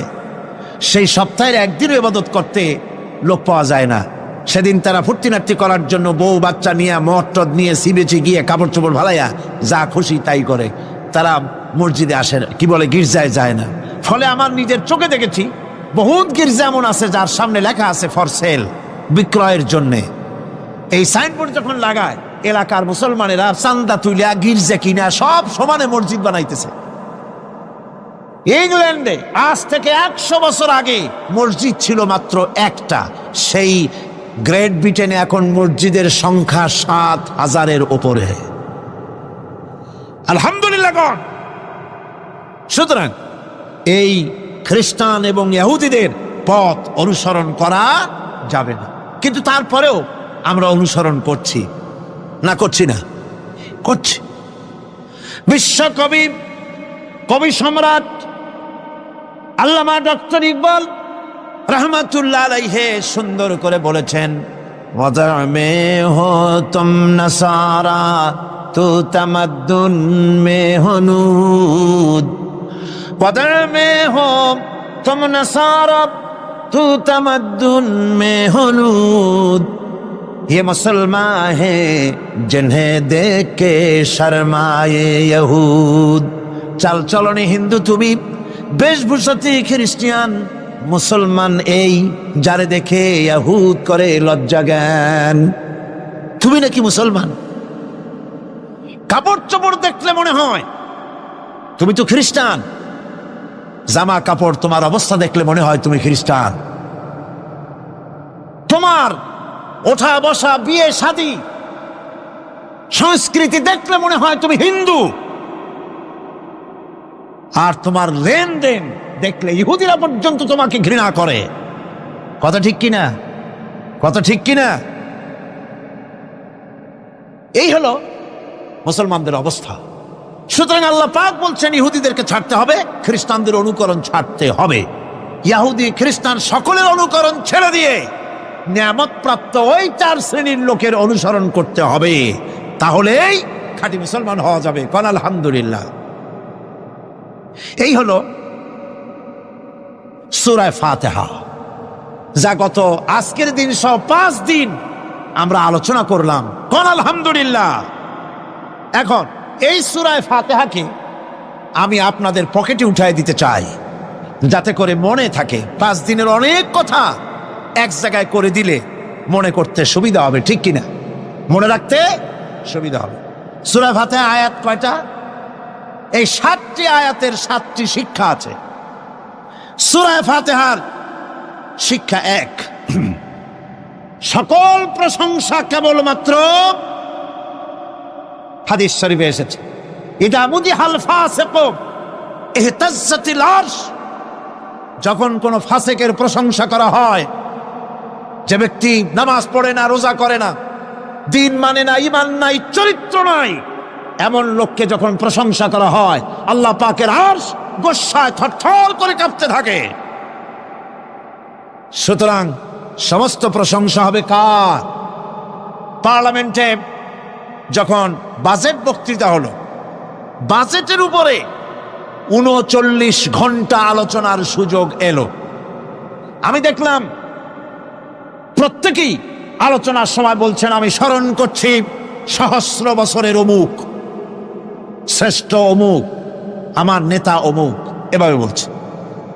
প্রত্যেকেই দাঁড়িয়ে বলছে, আমি স্মরণ করি অমুক আর তমুক। আমি খুব চিন্তায় পড়ে গেলাম, আহারে, পৃথিবীর 2য় বৃহত্তম মুসলিম দেশ, আমার আল্লাহর নাম উঠছে না। আমি সময় পেলাম 25 মিনিট। তথ্য মন্ত্রণালয়ের কলিজা তো পুঁটি মাছের মতো বড়, সেই জন্য আমার বক্তব্য তারা দেয় নাই।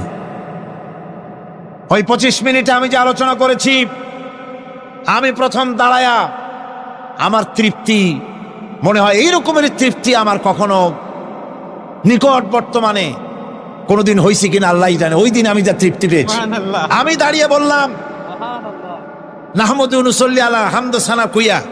তারপরে বললাম, আমি স্মরণ করছি হৃদয়ের সবটুকুন আবেগ উজাড় করে, জীবনের সব শ্রদ্ধা একত্রিত করে আমি স্মরণ করছি। যখন বলছি, দেখি 2 দিকের মানুষ হতচকিত হয়েছে, কান্নাম কই। আমি বললাম, আমি স্মরণ করছি বিশাল ওই আকাশের মালিক, বিস্তীর্ণ এই জমিনের মালিক, কুল কায়নাতের মালিক আমার আল্লাহ রাব্বুল আলামিনকে স্মরণ করছি।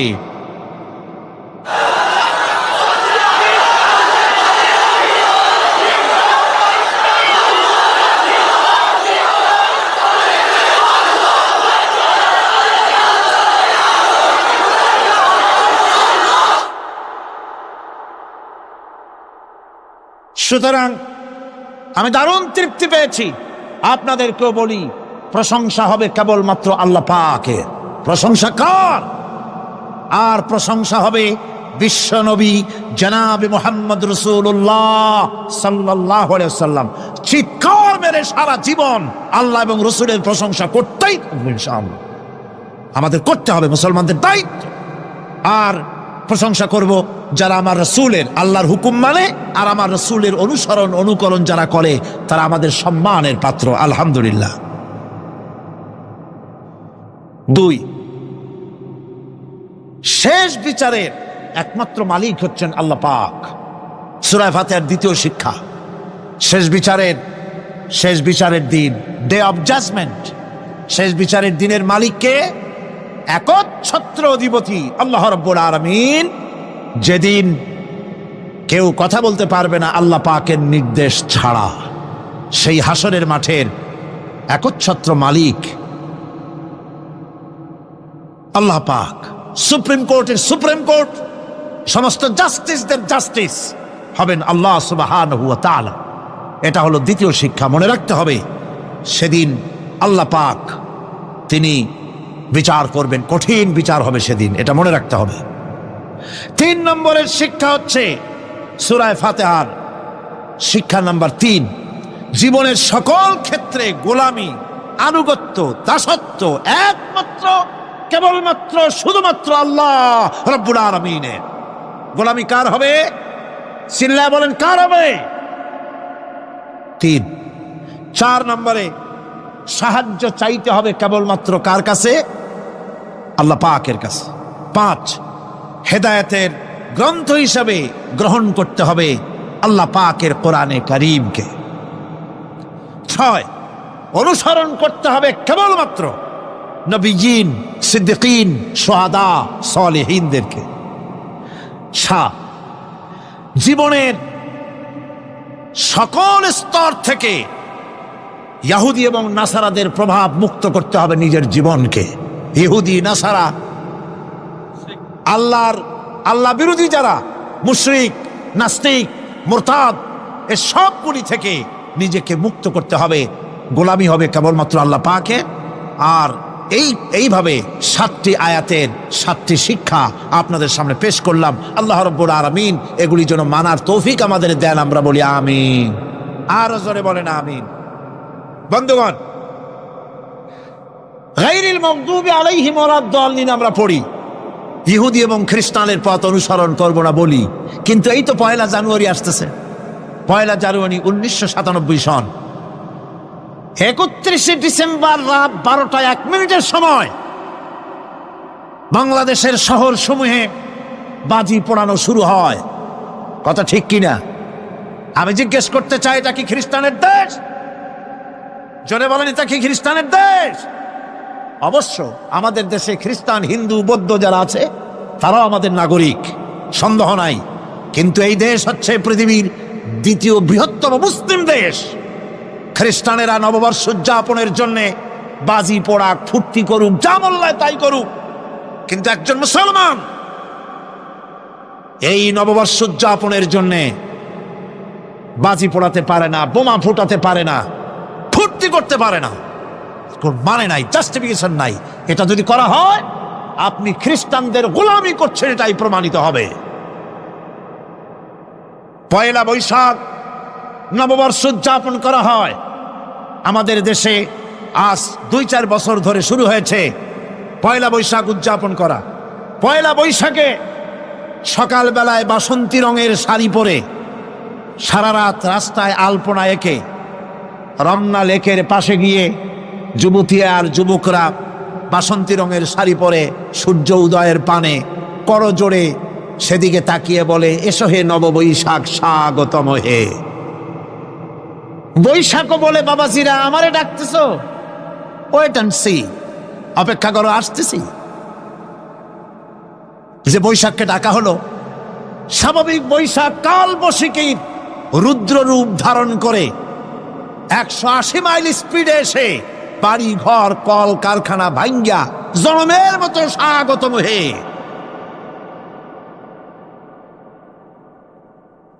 এরপর রাজনৈতিক নেতৃবৃন্দ এবং বুদ্ধিজীবী, ছাত্রছাত্রী, শিক্ষক, 1 শ্রেণীর শিক্ষকবৃন্দ মঙ্গল প্রদীপ জ্বালিয়ে দিনের সূচনা করেন। কুকুরের মুখোশ, গাধার মুখোশ, কুমিরের মুখোশ পরে মিছিল করেন। ঢোল, আরো কি হাবিজাবি বাজাইয়া ফুর্তির চোটে সিটই পড়বে না খারাপ হয়ে থাকবে দিশা করতে পারে না। ঠিক কিনা কন?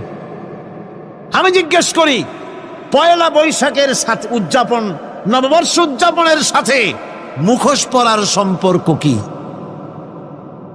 গরু আর গাধার শূকরের মুখোশ পরে আপনি কি বুঝাতে চান যে নতুন বছরটা জাতির সাথে গাধার মতো ব্যবহার করবেন অথবা কুকুরের মতো? নাউযুবিল্লাহি মিন যালিক। মুসলমানদের জন্য জায়েজ নাই, হারাম হারাম। বৈশাখের কোনো গুরুত্ব নাই। পয়লা বৈশাখ যদি কিছু করতেই হয়, হজরের নামাজ পড়ে, দরুদ পড়ে, তেলাওয়াত করে আল্লাহর কাছে মুসলমানের দোয়া করা দরকার। আল্লাহ, বিগত বছরটা পার করেছি গুনাহ করে, নাফরমানি করে, আগামী বছর আমাদেরকে নেককার বানাও, নামাজি বানাও, চরিত্রবান বানাও, দিনদার বানাও, বছরটা দেশের জন্য, জাতির জন্য কল্যাণকর করে দাও। আবু আইয়ুব আনসারীর ঘরের সামনে গিয়ে ওঠ দাঁড়িয়ে গেল। আপনারা আছেন আমার সাথে? আবু আইয়ুব আনসারী আল্লাহর নবীর আসবাবপত্র সব ঘরে নিয়ে গেলেন। রসুল মদিনাতে এসেছে, একটা বাড়িতে অবস্থান করতেছে। সংবাদ সারা মদিনায় ছড়িয়ে পড়ল। দলে দলে লোকজন রসুলের সঙ্গে সাক্ষাৎ করতে আসলো। এদের ভিতরে অমুসলিমও ছিল, মুশরিক ছিল, ইহুদি ছিল, খ্রিস্টান ছিল। ইহুদিদের একটা দল, ওই কমিউনিটির ইহুদিদের ভিতরে সবচেয়ে বড় যিনি আলেম ছিলেন, জ্ঞানী ছিলেন, বড় নেতা ছিলেন, নাম ছিল আব্দুল্লাহ ইবনে সালাম। কি নাম? যুবকরা কথা বলতেছে না, কি নাম? আব্দুল্লাহ ইবনে সালাম রসুলের সঙ্গে সাক্ষাৎ করলেন। আপাদমস্তক দেখলেন, চেহারার দিকে তাকিয়ে বললেন, মুহাম্মদ সাল্লাল্লাহু,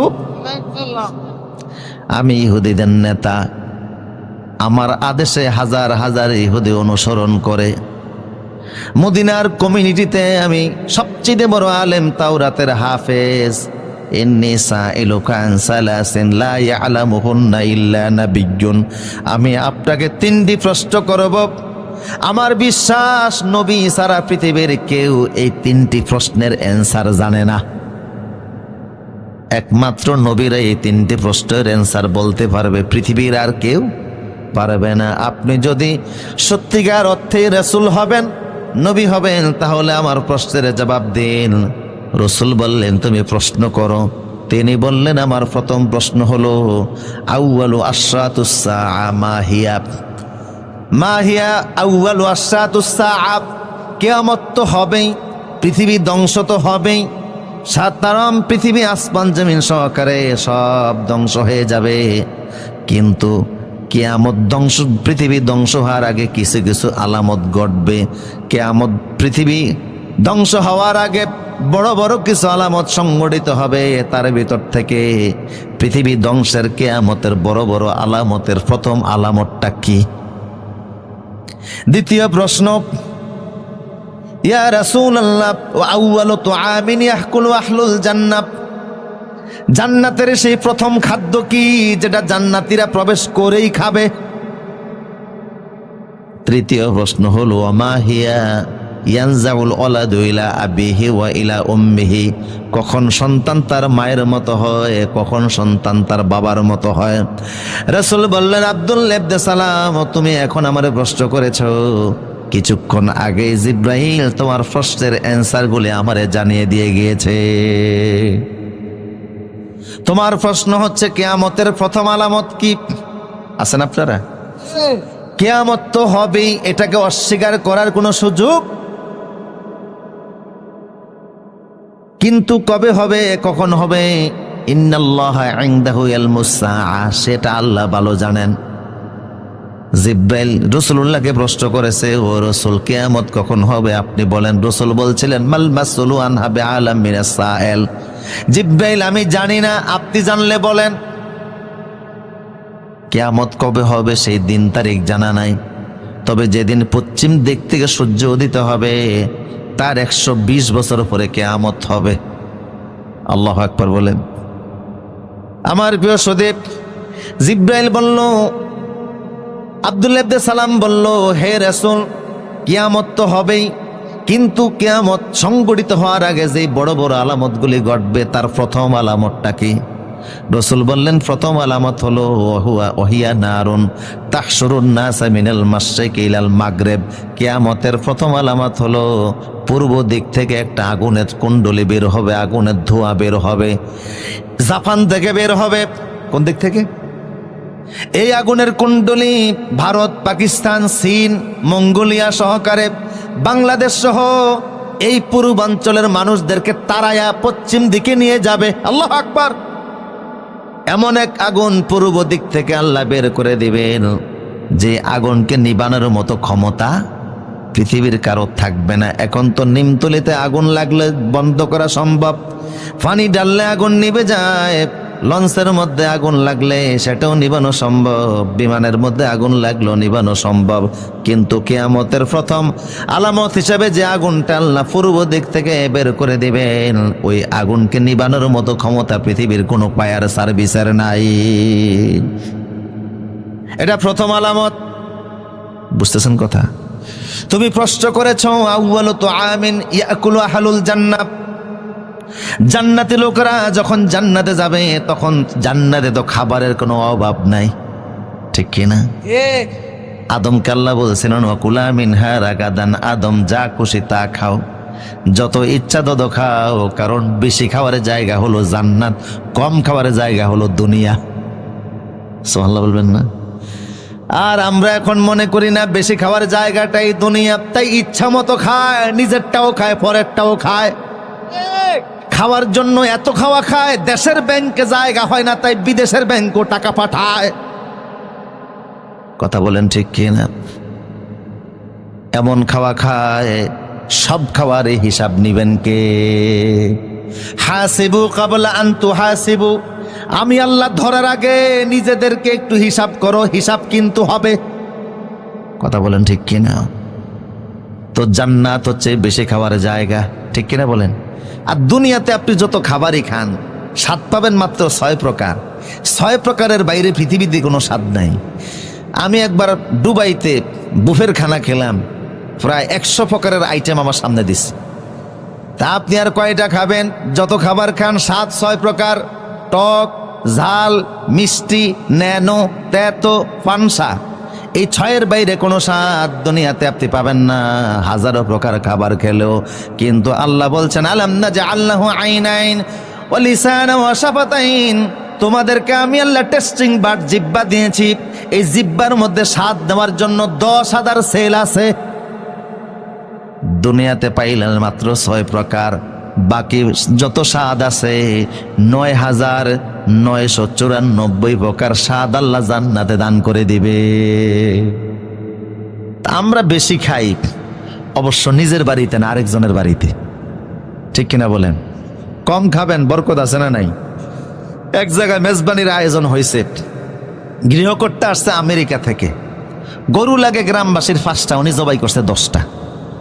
এর মধ্যে 2 গ্রামের মানুষ আমন্ত্রিত, 1 গ্রামের লোকেরা রাগ করে আসে নাই। উনি বললেন ঠিক আছে, বাকি গ্রামে যারা আছে ইচ্ছা মতো খাও। এরা ডাকলো, ফলাও খেয়াল লাভ কি, শুধু গোস্ত। এক লোক এমন খাওয়া খাইছে এখন দম ছাড়তে পারে না, নাকের আগা দিয়া দম আসে আর যায়, শীতুয়া শুয়া উপরের দিকে মুখটারে কাট করে দিয়া আজরাইলে ডাকতে আছে। পরিস্থিতি বড় জঘন্য, যে কোনো সময় লাশ হইতে পারে। লোকজন বলল জমিদার সাহেব আপনি যে আয়োজন করছেন এত সম্মানের চাইতে আরো তো বেজ্জি দেওয়ার সম্ভাবনা বেশি। এই লোক যদি এখন মারা যায় পত্র পত্রিকায় ফেসবুকে আপনার বিরুদ্ধে কথা উঠবে, তাড়াতাড়ি এরে সুস্থ করেন। উনি ডাক্তার ডেকে আনলেন, ডাক্তার ও চেহারা দেখা কয় বুঝতে পারছি একটু বেশি খেয়েছি আর কি, সমস্যা নাই, মাত্র 5 মিনিটের কাজ। আমি একটা ট্যাবলেট বানাইছি, তুমি যদি এটা গিলে ফেলো 5 মিনিটের মধ্যে ফ্যাট ক্লিয়ার হয়ে যাবে। উনি কয় ডাক্তার আমাদের কোনো আক্কল আছে? এত বড় ট্যাবলেটটা খাইতে ফেললে আমি তো গোশত আরেক টুকরা খাইতাম। হযরতে ওমর মদিনাতে একজন ডাক্তার গিয়েছিল, মিশরের বাদশা মুকাউকাস মদিনাতে ডাক্তার পাঠাইছে মদিনার মুসলমানদের চিকিৎসার জন্য। 6 মাস চেম্বার খুলে ডাক্তার বসেছিল, কোনো রুগী তালাশ করে পায় নাই। ওমরকে বলল, ওমর তোমাদের মদিনার মুসলমানরা কেউ অসুস্থ হয় না? ওমর বলল, শোনো, আমরা সেই জাতি যারা রসুলের সুন্নত তরিকায় খাবার খাই। লা নাকুলু হাত্তা নাজুয়া, আমরা খিদা না লাগলে খাই না, আবার খিদা থাকতে থাকতে খাবার পরিহার করি। রসুলের সুন্নত অনুযায়ী খাবার খেলে কঠিন রোগে আক্রান্ত হওয়ার কোনো সম্ভাবনা নাই। আমার প্রিয় সদে, কষ্ট হচ্ছে নাকি আপনাদের? আব্দুল্লাহ ইবনে সালাম, তুমি প্রশ্ন করেছো জান্নাতীদের প্রথম খাদ্য কি হবে? জান্নাতেতে কোনো খাবারের অভাব নাই, কিছু খাবার হবে ও উতুবি মুতাশাবিহা, দুনিয়ার খাবারের মতো কিছু খাবার থাকবে, দেখলে চিনা যাবে এটা দুনিয়াতেও খাইছি। আবার কিছু খাবার থাকবে মালা আইনুন রাআত ওয়ালা উযুনুন সামিআত ওয়ালা খাতারা আলা কালবি বাশার, চোখেও দেখো নাই এমন হাজারো আইটেম জান্নাতে আছে না নাই? কিন্তু সর্বপ্রথম যে খাবারটা আল্লাহ জান্নাতীদের মুখের সামনে তুলে ধরবেন সেটা হলো কাবাতে হুত। কিছু মাছ আছে, দামি কিছু মাছ থাকবে জান্নাতে, ওই মাছের কলিজার পাশে অতিরিক্ত একটা অংশ থাকবে, এটা বড় দামি জিনিস, কলিজা না, মাছের কলিজার পাশে অতিরিক্ত চর্বিযুক্ত একটা অংশ থাকবে, ওই জিনিসটা এত স্বাদ হবে, ওইটা দ্বারা জান্নাতীদেরকে আল্লাহ সর্বপ্রথম আপ্যায়ন শুরু করবে। তোমার প্রশ্ন হচ্ছে, সন্তান কখন বাবার মতো হয়, সন্তান কখন মায়ের মতো হয়? অনেক সময় সন্তানদের চেহারা বাবা মার চেহারার কাছাকাছি হয় না? রসুল বললেন যে দেখো, ফিতার ফিস্টদিশ থেকে যখন এক স্পাম বের হয়, ইয়াখরুজু মিন বাইনিস সুলবি ওয়াত তারাইব, আর মায়ের বক্ষপিঞ্জর থেকে ওবাম বের হয়, এটা ভাইজিনাল লিকুইড, এটা যদি বের হয়, বাবারটা যদি স্পামটা যদি আগে বের হয় তাহলে সন্তান বাবার চেহারার মতো হয়, যদি মা ওবামটা আগে বের হয় তাহলে সন্তান মায়ের মতো হয়। আম মজলিসে এর চাইতে আর অন্য কোনো ভাষায় আমার বলার সুযোগ নাই। আব্দুল্লাহ ইবনে সালাম বললেন, হে রাসূল, আপনি যা বলছেন হুবাহুব তাওরাতের সাথে মিলে গেছে, আমি সাক্ষ্য দিচ্ছি আপনি আল্লাহর রাসূল। হাত ইয়াদাক, আপনার হাত আগে দেন, আমারে পড়েন, আশহাদু আল্লা ইলাহা ইল্লাল্লাহু ওয়াহদাহু লা শারীকা লাহু ওয়া আশহাদু আন্না মুহাম্মাদান আবদুহু ওয়া রাসূলুহু। কালেমা পড়ে তিনি মুসলমান হয়ে গেলেন। বললেন, হে রাসূল, আমি যে মুসলমান হয়ে গেলাম, আমি আগের থেকেই জানি যে আপনি আল্লাহর রাসূল। শুধু আমি নই, তামাম মদিনাতে এমন কোন ইহুদি নাই যে আপনারে চিনে না, কারণ তাওরাতে, ইনজিলে, আসমানি কিতাবে আপনার হুবাহুব যা বর্ণনা হয়েছে বাস্তব মুহাম্মদ। ইহুদিরা রাসূলকে কেমন চিনতো, আমার সাবজেক্ট খুব গুরুত্বপূর্ণ, তারপরে লোভ সামলাতে পারতেছেন। একটা হাদিস শোনাচ্ছি আপনাদেরকে, কষ্ট হচ্ছে মনে হয় আপনাদের। রাসূল সাল্লাল্লাহু আলাইহি ওয়াসাল্লাম যখন খাইবার বিজয় করলেন, খাইবার মদিনা থেকে প্রায় 70 কিলোমিটার দূর। খাইবার বিজয়ের পরে গনিমতের মাল হিসাবে যত সম্পদ, নারী আর শিশু মুসলমানদের হাতে আসলো, এগুলি বন্টিত হয়ে গেল। এর মধ্যে কিছু নারীরা ছিল, তারাও সাহাবীদের মাঝে বন্টিত হলো। আপনারা বুঝতেছেন কথা? তার মধ্যে একজন নারী হযরতে সাফিয়া রাদিয়াল্লাহু তাআলা আনহা, তিনি আমাদের আম্মা জান উম্মুল মুমিনিন, তিনি হযরত দাহিয়া কালবির ভাগে পড়ছেন। সাজ্জাদা সাফিয়া রাসূলুল্লাহর কাছে প্রস্তাব পাঠালেন যে আমরা এখন পরাজিত, আমার বাপ দাদা আপনার হাতে মারা গেছে, গোটা খাইবার কমিউনিটি আপনার হাতে চলে গেছে, ধন সম্পদ যা পাইছেন সব ভাগ কইরা নিছেন, কোনো আপত্তি নাই, কিন্তু আমি একজন নারী, সাধারণ নারী না, আমার বাবা হচ্ছে হুয়াই ইবনে আখতাব, যিনি গোটা ইহুদিদের নেতা, প্রেসিডেন্ট এই এলাকার। আমি হারুন নবীর বংশধর, মুসা আলাইহিস সালামের বড় ভাই হারুনের বংশধর আমি, কাজে আমারে জাত্তার কাছে তো আপনি বিয়ে দিতে পারেন না। বিয়ের ক্ষেত্রে আপনার নিয়ম অনুযায়ী একটা তরিকা আছে, একটা সমতা আছে, আছে না নাই?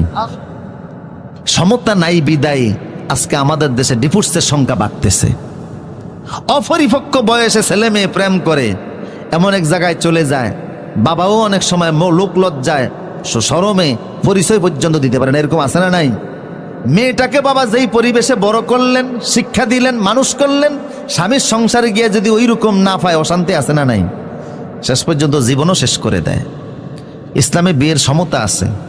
আপনি আমারে বিয়ে করুন ইয়া রাসূলুল্লাহ, অন্য কাউকে দিয়েন না। রসুল দেখলেন ঠিকই তো, মেয়েটা উচ্চ বংশের মেয়ে, হারুন নবীর বংশধর নেতার মেয়ে রসুল সাফিয়াকে আজাদ করে নিজে বিবাহ করলেন। বাসর করে যখন রসুলুল্লাহ গেলেন, আল্লাহ নবী তাকিয়ে দেখে হযরত সাফিয়ার গালের মধ্যে 5 আঙ্গুলের দাগ। রসুল বললেন, সাফিয়া রে, তোমার গালের মধ্যে এত জোরে কে মেরেছে? 5 আঙ্গুলের দাগ লেগে আছে। সাফিয়া বললে, রাসূলুল্লাহ, আজকে সকালবেলা খাইবার আপনারা বিজয় করেছেন। গতকাল রাতে আমি আমার পূর্বের স্বামী ইহুদি স্বামীর সঙ্গে ঘুমিয়েছিলাম। রাত যখন গভীর হয়ে গেল, আমি একটা স্বপ্ন দেখলাম। কি স্বপ্ন দেখেছ? স্বপ্নের কথা বলতেই স্বামী আমার গালে থাপ্পড় লাগিয়েছিল। কি এমন স্বপ্ন দেখলা যে তোমার স্বামী তোমাকে থাপ্পড়ে দিল? সাফিয়া বলছে রাদিয়াল্লাহু তাআলা আনহা, ইয়া রাসূলুল্লাহ, আমি স্বপ্নের মধ্যে দেখি আকাশের চাঁদ নামতে নামতে, আকাশ থেকে চাঁদটা নামতে নামতে আমার ডান কোলের মধ্যে চলে এসেছে। আমি এই স্বপ্ন দেখার পরে ঘুম থেকে জেগে গেলাম। আচমকা আমার ঘুম ভেঙে গেল। স্বামীকে ডেকে বলছে, স্বামী রে, কি স্বপ্ন দেখলাম? আকাশের চাঁদ আমার কোলের মধ্যে চলে এসেছে। স্বামীর শরীরে যেই পরিমাণ শক্তি ছিল, সমস্ত শক্তি একত্রিত করে আমার ডান গালে 5 আঙ্গুল দিয়ে একটা থাপ্পড় বসিয়ে দিয়ে বলল, আহারে, তোর নিয়ে আমার দুঃখ হয়, তুই তো আমার থাকবি না, তুই অচিরেই মুহাম্মদের স্ত্রী হয়ে যাবি। আমার ইহুদি স্বামী সেও বুঝতে পেরেছে এই চাঁদ পৃথিবীর আর কেউ হতে পারে না, এই চাঁদ হচ্ছে মুহাম্মদ সাল্লাল্লাহু আলাইহি সাল্লাম। আল্লাহু আকবার। ইয়ারিফুনাহু কামা ইয়ারিফুনা আবনাআহুম। ওরা ওদের সন্তানদেরকে এতটা চিনতো না, আপনি যে রাসূল তারা এইভাবে জানতো। বুঝতেছেন কিনা? প্রসূতি আব্দুল্লাহ ইবনে সালাম বলছে, আপনি যে আল্লাহর রাসূল ওরা ভালো করে জানেন, কিন্তু ওরা গাদ্দারি করে, এদের পুরানো রীতি, ঠিক কিনা বলেন? এরা একদিনে পৃথিবীর 112 জন নবীকে হত্যা করেছে। এই ইহুদি জাত, পৃথিবীর এমন কোনো মানুষ নাই, এমন কোনো যুগ নেই যেই যুগে মানুষকে কষ্ট দেয় নাই। আজকের পৃথিবীতে এরা সবচেয়ে বেশি অশান্তির কারণ। ইউক্রেনে হামলা হয়েছে, আমি যুদ্ধ বন্ধ হইতে দোয়া করি নাই। এর আগে ইরাকে হামলা হয়েছে, দোয়া করছে। কথা কোন ঠিক কিনা? আফগানে হামলা হয়েছে, দোয়া করছে। কারণ ইউক্রেনের মূলত যুদ্ধ ইহুদি আর নাস্তিকদের যুদ্ধ। কথা বলেন ঠিক কিনা? 1991 সালে মার্কিন যুক্তরাষ্ট্রে একজন নাগরিক একটা বিড়ালকে হত্যা করেছিল। সেই অপরাধে ওই নাগরিকের বিরুদ্ধে মামলা হয়েছে মার্কিন যুক্তরাষ্ট্রে। $6,000 মার্কিন তার বিরুদ্ধে জরিমানা হয়েছে। বিড়াল হত্যার অপরাধে মার্কিন আদালতে বিচার হয়, $6,000 মার্কিন জরিমানা হয়। অথচ 2.5 বছরে ইতিহাসের জঘন্যতম নিকৃষ্ট পাপিষ্ঠ মিস্টার বুশ ইরাকে 18 লক্ষ মুসলমানকে হত্যা করেছে। তার বিরুদ্ধে মামলা, বিচার হওয়া তো দূরের কথা, মার্কিন আদালতে একটা মামলাও হয় নাই। কথা বলেন ঠিক কিনা? তোমাদের এই জাতিসংঘ, এটাকে আমরা খ্রিস্টান ক্লাব মনে করি, এছাড়া আর কিছু নয়। তবে দুঃখ লাগে, আজকের পৃথিবীর প্রায় 70% সম্পদ মুসলমানদের হাতে। 57টি স্বাধীন মুসলিম দেশ, তেল গ্যাস সহকারে আল্লাহ কি আমাদেরকে দেন নাই? আমরা ঐক্যবদ্ধ হলে কাফের মুশরিক পালিয়ে যাওয়ার রাস্তা খুঁজে পেত না। প্রসূতি ইম্পর্টেন্ট আলোচনা সামনে, একটু কষ্ট দিচ্ছি আপনাদেরকে, যদি একটু সামনের দিকে আসতেন। জায়গা কম হয়ে গেছে, হ্যান্ডেল বড় করলে ভালো হতো।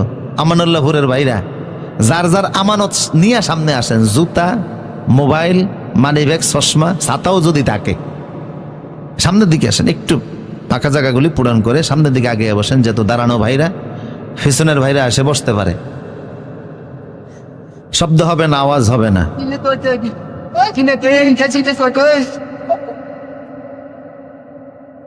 ব্যাস, কোনো আওয়াজ হবে না। সবাই যার যার জায়গা নিয়ে বসে যায়। উচ্চকণ্ঠ বলিত আল্লাহু আকবার। পুরুষ সচিত আওয়াজ দিয়ে বলুন আল্লাহু আকবার। আমার প্রিয় সুধী, মনোযোগ আছে তো আপনাদের? আব্দুল্লাহ ইবনে সালাম বলল, হে রাসূল, ওরা যদিও জানে তারপরও আপনাকে ওইভাবে তারা রিসিভ করবে না, কারণ এই গাদ্দারি তাদের পুরাতন অভ্যাস। কিছুক্ষণ পরে ইহুদিরা আপনার সঙ্গে সাক্ষাতে আসবে। আমি একটু আড়ালে যাই, লুকিয়ে যাই, পর্দার আড়ালে যাই। আপনি ওদেরকে ইসলামের আহ্বান জানাবেন, এরপরে আমার সম্পর্কে জানতে চাইবেন, দেখেন ওরা কি বলে। আব্দুল্লাহ ইবনে সালাম একটু পর্দার আড়ালে গেলেন। কিছুক্ষণের মধ্যে ইহুদিদের বড় একটা দল রসুলের সঙ্গে সাক্ষাৎ করতে আসলো। কথা বুঝতেছেন কিনা? আবু আইয়ুব আনসারীর ঘরে আসলো। ওরা আসার পরে সব ইহুদিদের কাল্লা রসুল বলেন, ও ইহুদিরা, বলি আহলাল কিতাব তাআলাউ ইলা কালিমাতিন সাওয়াইন বাইনানা ওয়া বাইনাকুম আল্লা না'বুদা ইল্লাল্লাহ। ওই ইহুদিরা, তোমরা তো জানো আমি আল্লাহর রাসূল, এতে কোনো সন্দেহ নাই। আমি কোরআনের সাথে করে নিয়ে এসেছি, সর্বশেষ নবী হিসাবে এসেছে, রাসূল হিসাবে এসেছে। ঈসা এবং মূসা ওনারা আমার ব্যাপারে সত্যায়ন করেছেন, ভবিষ্যৎবাণী করে গেছেন যে আমি আসব। আমি যখন এসে গেলাম, তোমরা আমার হাতে হাত রেখে কালেমা পড়ে মুসলমান হয়ে জান্নাতি হয়ে যাও। ইহুদিরা বলল না, বাপ দাদার ধর্ম ছাড়ব না। রসুল বলেন, এটা তোমাদের ব্যক্তিগত ব্যাপার। কথা বুঝেন কিনা? তবে তোমাদের মধ্যে কাইফা ফিকুমুর রাজুল আব্দুল্লাহ ইবনে সালাম, তোমাদের না একজন নেতা আছে আব্দুল্লাহ ইবনে সালাম, উনি কেমন মানুষ? সবাই বলল, ক্বালু হুয়া আখিয়ারুনা ওয়া আবুহু আখিয়ারুনা। আমাদের কমিউনিটির যিনি আব্দুল্লাহ ইবনে সালাম যার নাম আপনি বললেন, উনি আমাদের মধ্যে সবচেয়ে শ্রেষ্ঠ মানুষ, ওনার বাবাও সবচেয়ে শ্রেষ্ঠ মানুষ।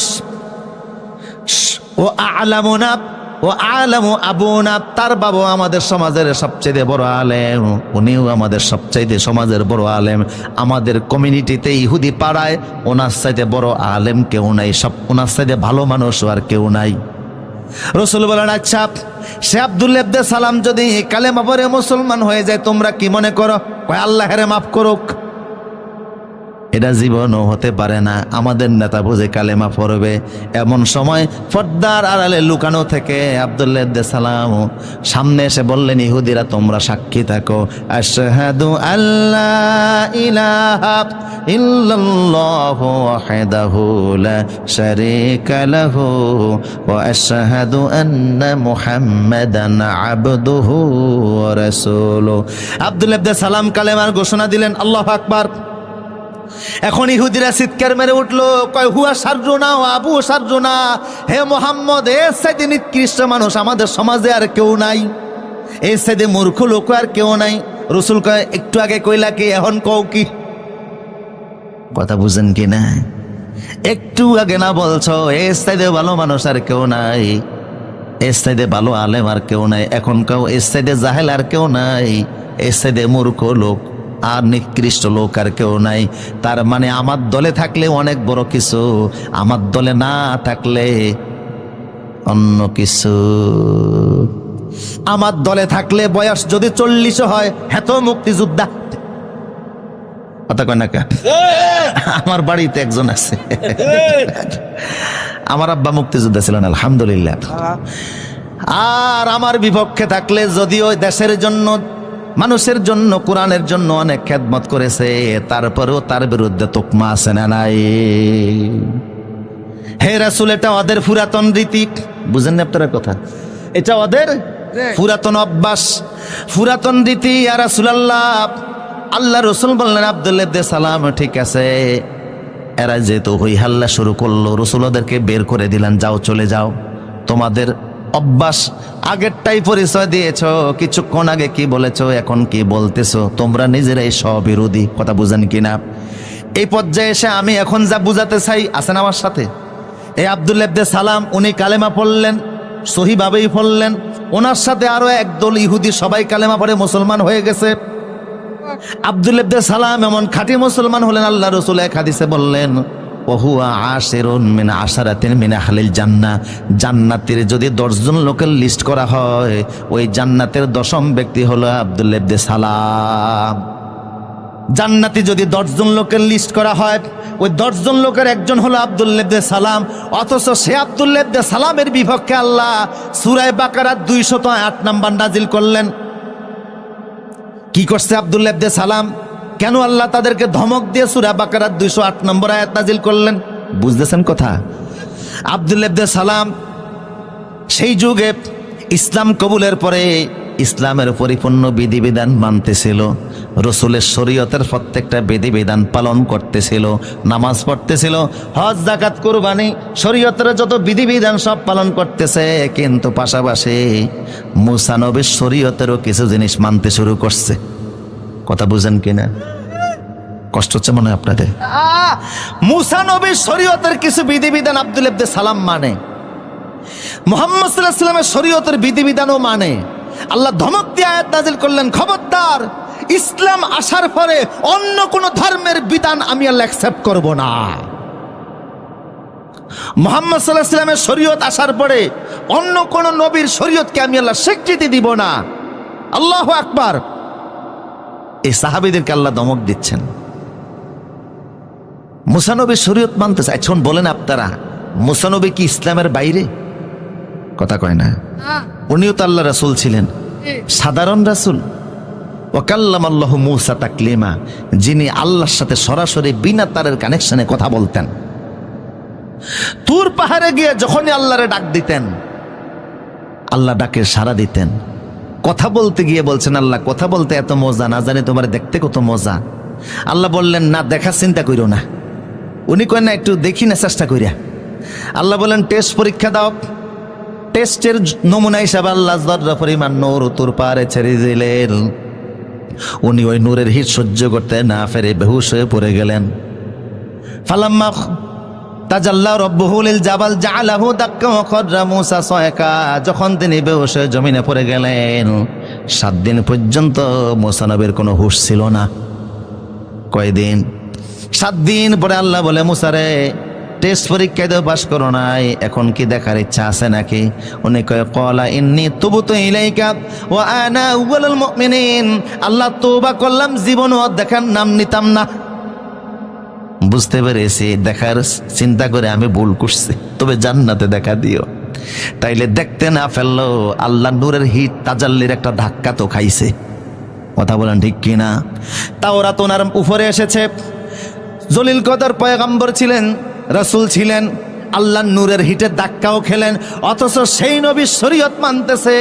আল্লাহ ধমক দিয়ে বললেন, খবরদার মুহাম্মদ সাল্লাল্লাহু আলাইহি ওয়াসাল্লামের শরীয়ত আসার পরে অন্য কোন নবীর শরীয়ত মানা যাবে না। এখন প্রশ্ন, আব্দুল ইবনে সালাম মুসা নবীর কি মানতেছিল যে আল্লাহ ধমক দিলেন? কথা বুঝতেছেন কিনা? উনি দীর্ঘদিন তো ইহুদিদের নেতা ছিলেন, ঠিক কিনা? আলেম ছিলেন। তো ওনাদের ধর্মের ইহুদি শরীয়তে শনিবারকে সম্মান করার একটা বিধান ছিল।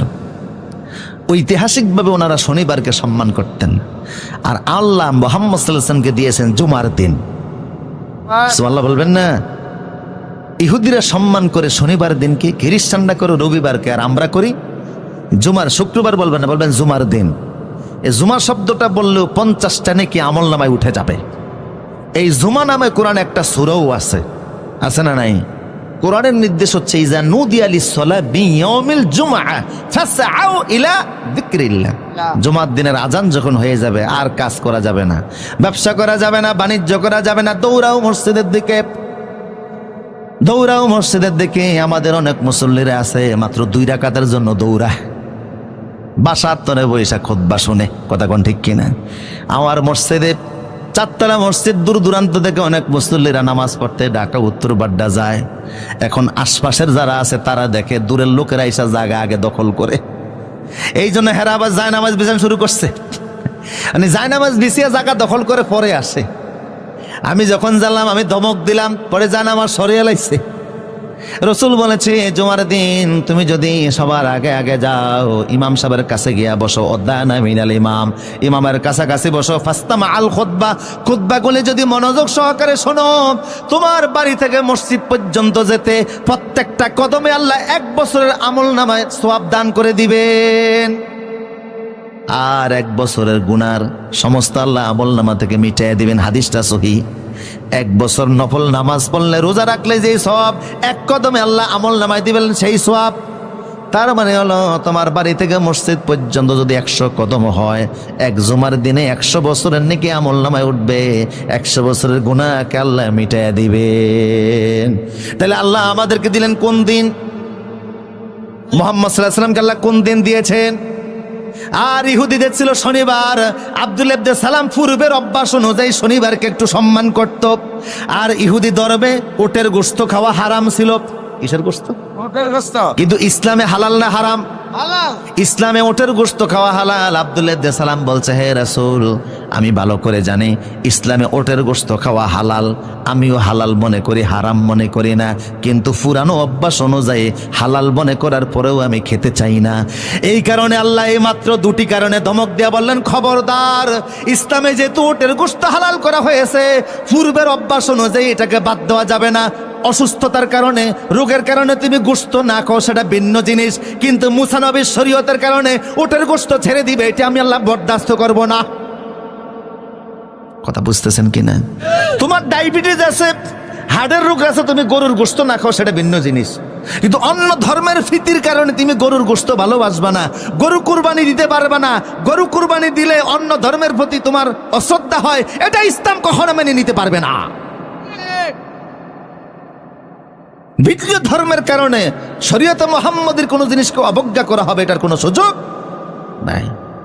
কেমন সাহাবীদেরকে আল্লাহ ধমক দিলেন, শনিবারকে সম্মান করে আর ওটের গোশত খায় না, আল্লাহ ধমক দিয়ে দিলেন, খবরদার, মুহাম্মদ সাল্লাল্লাহু আলাইহি ওয়াসাল্লামের শরীয়তে যা আসছে তা মানতেই হবে। কথা বলেন ঠিক কিনা? এর বাইরে অন্য কোন ধর্মের বিধিবিধান মানা, এতক্ষণ তো যে কইছেন, এবার আপনাদেরকে ধরতেছে। এই যে খেলা আসছে, কি আসছে? এই খেলা শব্দ নিয়ে তো এখন কত মুসিবত। কয় খেলা হবে, এটা আর যাই হোক রাজনৈতিক ভাষা হতে পারে না। কথা বলেন ঠিক কিনা? রাজনীতি একটা আদর্শ, ঠিক কিনা বলেন? এখন আর্জেন্টিনা আর ব্রাজিল খেলতেছে না? আমার দেশের 30 লক্ষ শহীদের বিনিময়ে দেশ স্বাধীন হলো। এই দেশের পতাকাও যুবকরা এত উড়ায় না, ব্রাজিল আর আর্জেন্টিনার পতাকা যত উড়ায়। উড়ায় তো উড়ায়, ভোট ডিম বিক্রি করে পয়সা দিয়ে পতাকা উড়াইতে গেছে, বউ ঝাড়ু নিয়ে দৌড়ান শুরু করছে। বগুড়াতে দেখলাম যে ব্রাজিল গ্রেপ্তার হয়েছে। আরে বাবা, বাংলাদেশে ব্রাজিল গ্রেপ্তার হয়েছে মানে কি? দেখলাম এক মামলার 22 মামলার আসামি শীর্ষ সন্ত্রাসী, ওরে পুলিশে পাইয়া গ্রেপ্তার করছে। পত্রিকার শিরোনাম যে ব্রাজিল গ্রেপ্তার। আর তুমি আর্জেন্টিনা সাপোর্ট করো। দক্ষিণ আমেরিকার একটা সবচেয়ে বড় দেশ হলো আর্জেন্টিনা, সেই দেশে আজান দেওয়া নিষিদ্ধ। কি নিষিদ্ধ? আজান দেওয়া নিষিদ্ধ।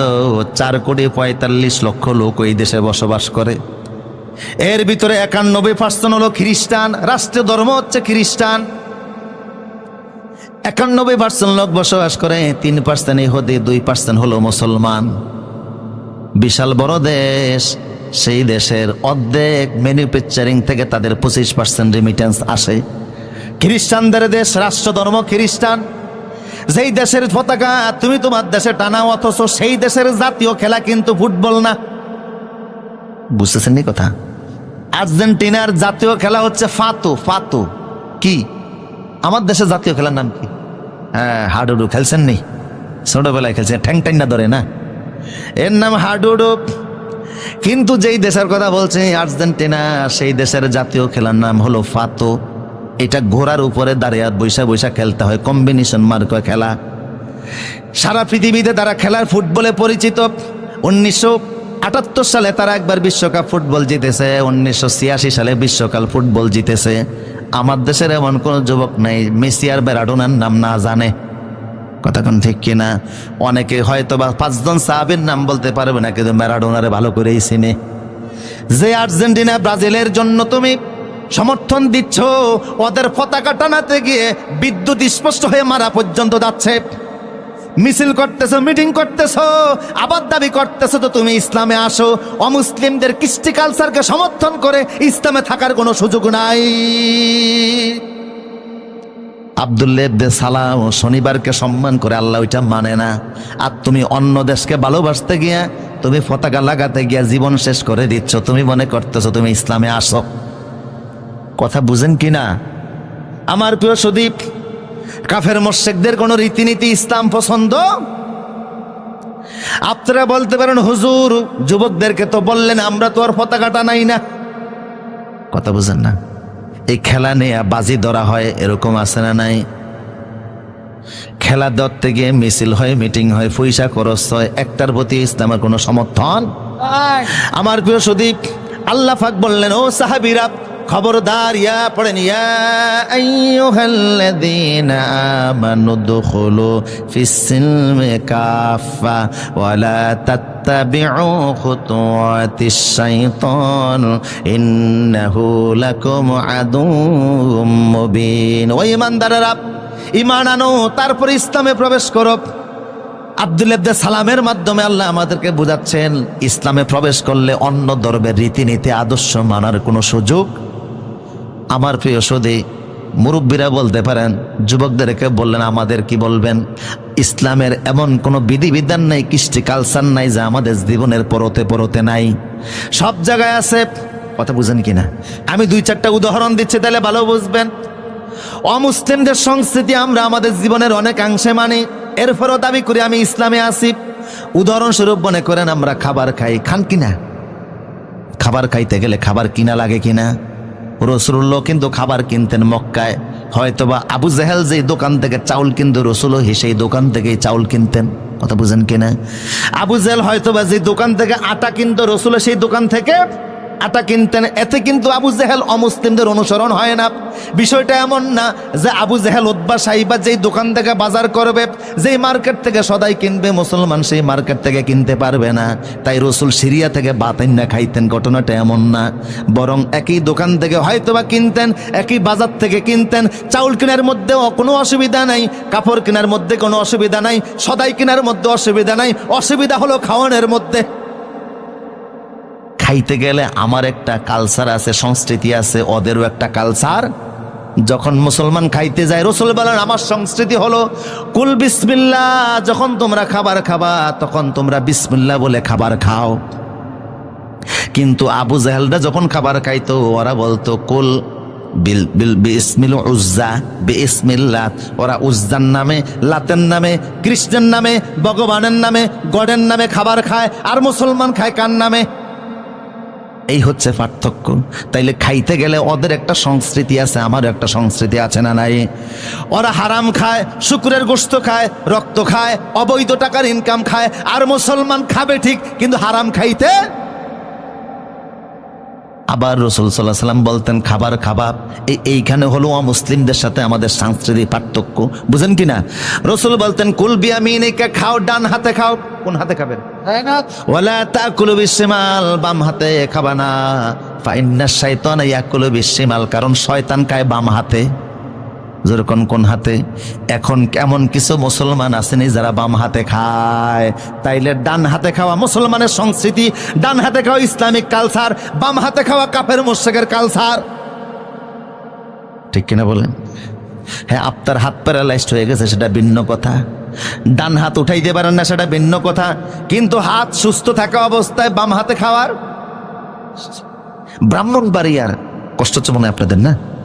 ব্রাহ্মণবাড়িয়ার ফখরে বাঙ্গাল আল্লামা তাজুল ইসলাম সাহেব সারা আরব জাহানে যখন কোনো ইসলামিক কনফারেন্স হতো সেখানে তিনি প্রিজাইডিং করতেন।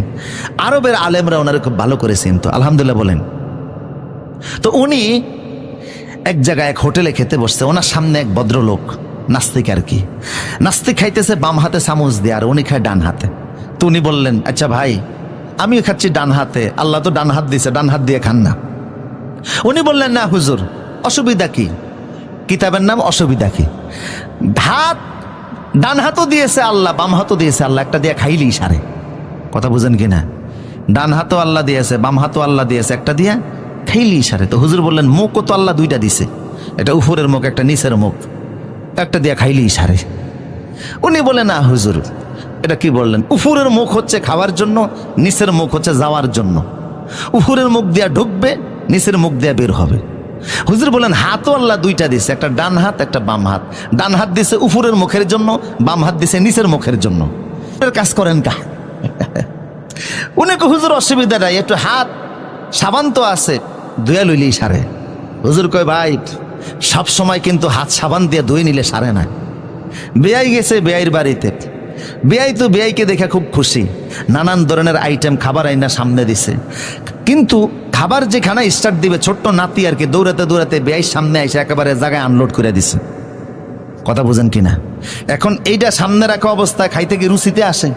বেয়াই হয়ে গেছে পেরেশান, এখন কোদাল ভাই কই? কই কোদাল আর কর্তন ভাবো, এটা আনতে গেলেও সময় লাগবে। ওই তো ডাউলের যে চামচটা ছিল এটা তো কোদালের মতোই, চিনেন না?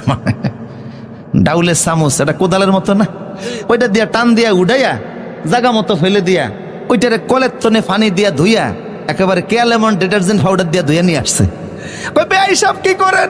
কই ধুয়াই নিয়ে এসে সাবান দিয়া। কই বেয়াই ও যতই সাবান দিয়া তখন আমার রুচিতে আসবে না।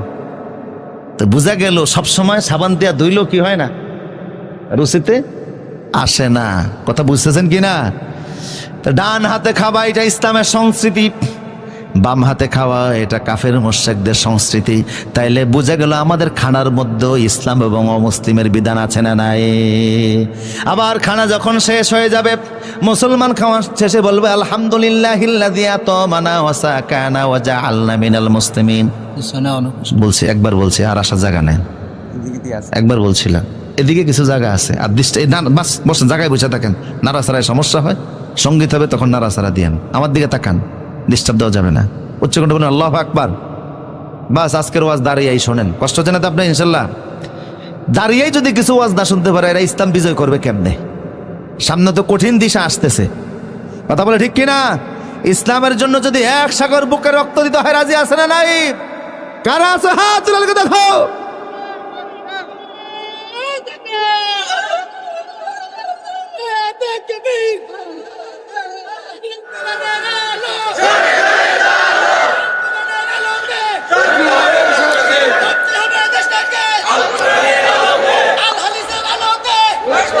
আল্লাহ কবুল করুন,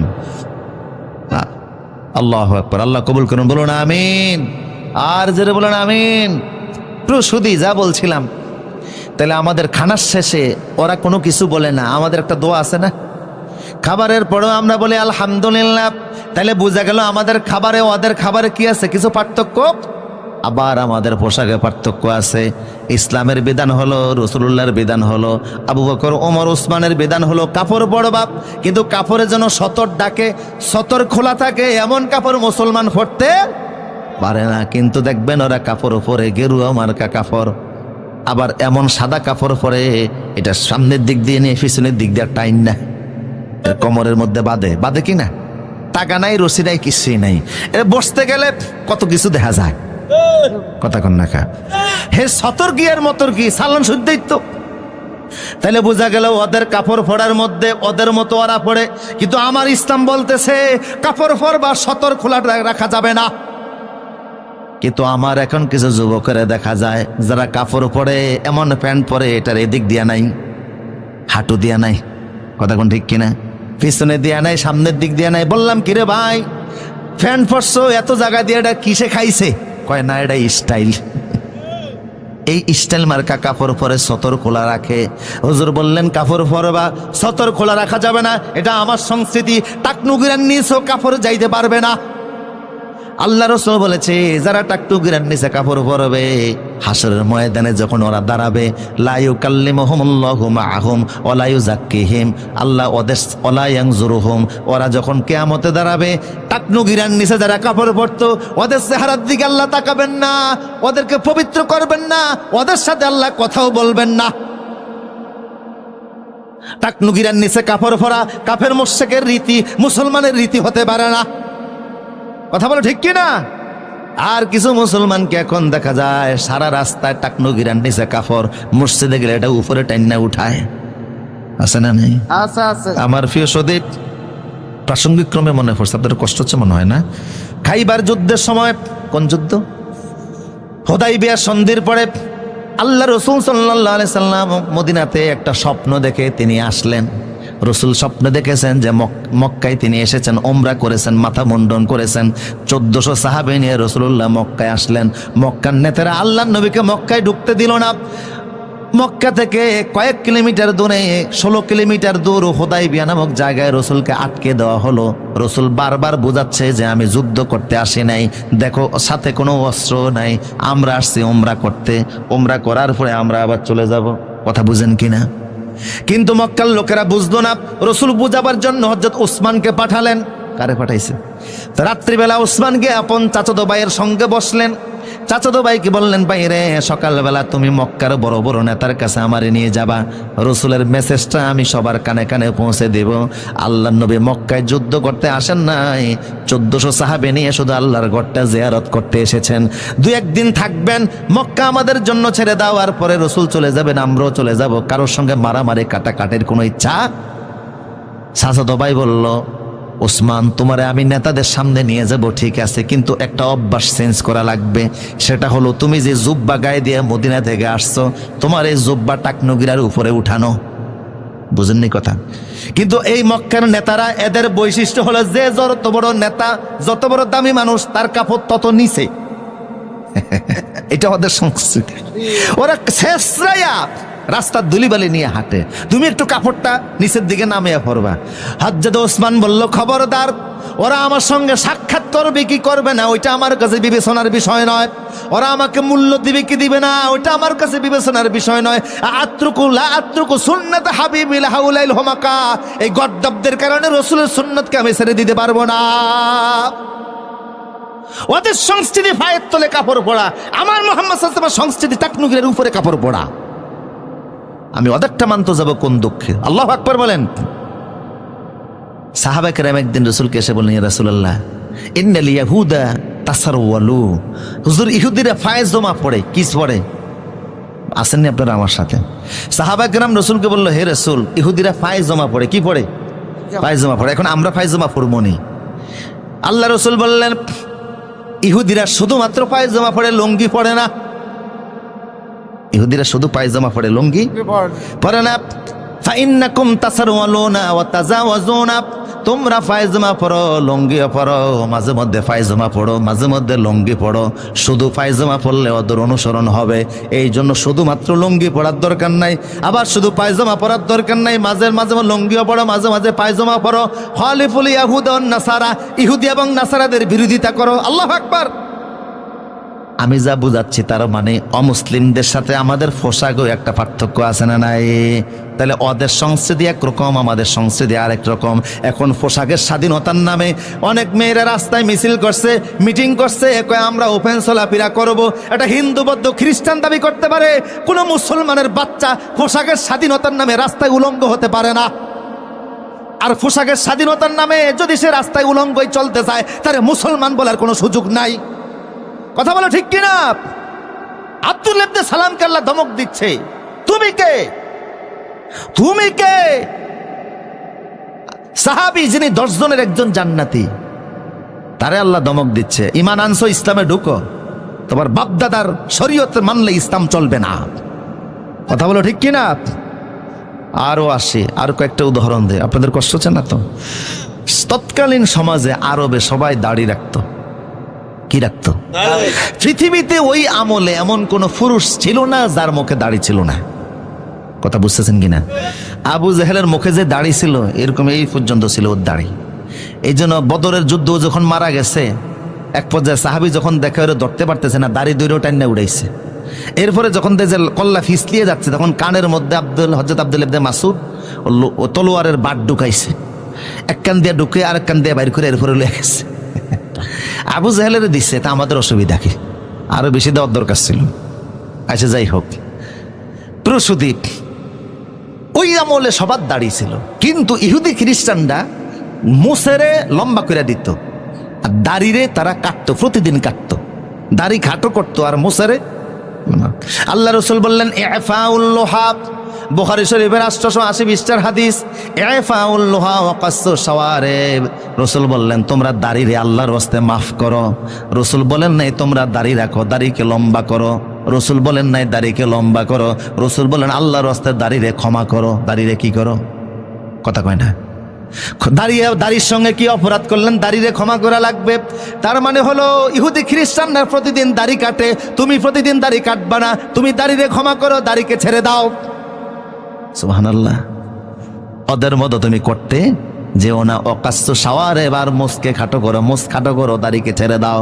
আবার রসুল বললেন, সাহাবীরা যাদের দাড়িগুলি সাদা হয়ে গেছে, পেকে গেছে, চুলগুলি সাদা হয়ে গেছে, পেকে গেছে, হাম্মিরু ওয়াসফিরু, তোমরা যদি মনে করো সাদা চুলকে কালারিং করবা, সাদা দাড়িকে কালারিং করবা, তাহলে লাল রং লাগাও অথবা হলুদ রং লাগাও। ওয়াস্তানিবু সাওয়াত, কালো রং লাগেও না, কারণ দাড়ি এবং চুলে কালো রং লাগানো ইহুদি খ্রিস্টানদের রীতিনীতি। এখন অনেক মুসলমান আছে সেলুনের মধ্যে বৈশা দাড়ি আর চুলেরে কি করে, সাদা ডারে। তুমি কেন কালো করলা? তোমার দাড়ি আল্লাহ সাদা বানাইছে কেন তুমি তো জানো না? সাদা দাড়ি মানে হচ্ছে মৃত্যুর প্রস্তুতি, কথা কয় না। সাদা চুল মানে হলো মৃত্যুর প্রস্তুতি। এটা আল্লাহ ইচ্ছে করে ইব্রাহিম নবীর মাধ্যমে দিয়েছেন। ইব্রাহিম নবীর আগে বহু মানুষ বহু হায়াত পেয়েছে, ওদের দাড়িগুলি কাঁচা ছিল। আদম আলাইহিস সালাম 1000 বছর হায়াত পেয়েছেন, মরণের সময় দাড়িগুলি কাঁচা ছিল। আদমের দাড়ি কি ছিল? হযরতে যুলকারনাইন 1600 বছর হায়াত পেয়েছেন, মৃত্যুর সময় দাড়িগুলি কাঁচা ছিল। হযরত নূহ আলাইহিস সালাম 1450 বছর হায়াত পেয়েছেন, মরণের সময় দাড়িগুলি কাঁচা ছিল। কিন্তু হযরত ইব্রাহিম আলাইহিস সালাম মাত্র 200 বছর হায়াত পেয়েছেন, ওনার মরণের সময় দাড়িগুলি পাকা ছিল। ইব্রাহিম নবীর মাধ্যমে পৃথিবীর মানুষের দাড়ি আল্লাহ সাদা বানাচ্ছেন। আল্লাহ বুঝাচ্ছেন, ইব্রাহিম এটার মাধ্যমে আমি আল্লাহ দাড়ি সাদা করলাম, মানে মৃত্যুর প্রস্তুতি নাও। আল্লাহু আকবার। তা আল্লাহ কয় তুমি মৃত্যুর প্রস্তুতি নাও, আর তুমি যাইতেছো জোয়ান হইতে। তার মানে আল্লাহর জিনিসের তুমি বৃদ্ধাঙ্গুলি দেখাচ্ছ, কথা কোন ঠিক কিনা?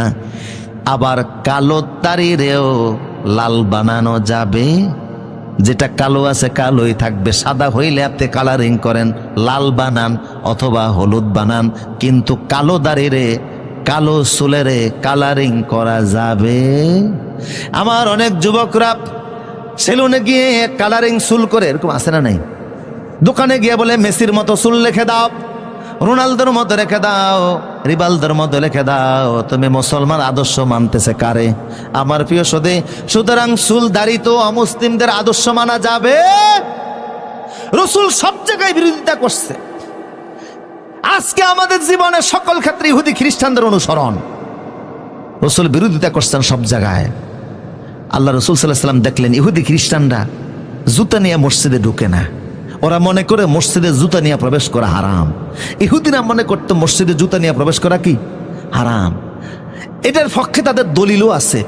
মুসা আলাইহিস সালাম যখন তুর পাহাড়ে গিয়েছিল, আল্লাহ তখন মুসাকে দমক দিয়ে জুতা খুলাই ফেলছে। ফাখলানা আলাইক, মুসা ফায়েজ জুতা খোলো, ইন্নাকা বিল ওয়াদিল মুকাদ্দাস তুয়া, তুমি পবিত্র একটা উপত্যকার মধ্যে আছো, জুতা নিয়ে এখানে যাওয়া যাবে না। সে থেকে ইহুদিরা মনে করে কোনো পবিত্র জায়গায় জুতা নিয়ে যাওয়া যাবে না, এমনকি মসজিদে জুতা নিয়ে প্রবেশ করাও হারাম। রাসূল বললেন এটা তাদের এই শরীয়ত মানা যাবে না। মুসলমান ইন্দাল ইয়াহুদ ওয়ান নাসারা লা ইউসাল্লুনা নিআলিহিম ওয়া খিফাফিহিম, ইহুদি খ্রিস্টান জুতা নিয়ে তারা মসজিদে ঢুকে না, হারাম মনে করে। আমি বলতেছি তোমরা জুতা নিয়ে নামাজও আদায় করো। আল্লাহু আকবার। জুতা নিয়ে কি পড়ো? নামাজ পড়ো। সাহাবা কেরাম জুতা নিয়ে নামাজ পড়তেন। জুতা পায়ে দিয়ে নামাজ পড়তে কোনো অসুবিধা নাই, যদি জুতা কি হয়। তার মানে এই নয় যে আপনি জুতার তলায় করে ময়লা নিয়ে মসজিদ নাফাক বানিয়ে দিবেন। মসজিদকে পবিত্র রাখা লাগবে।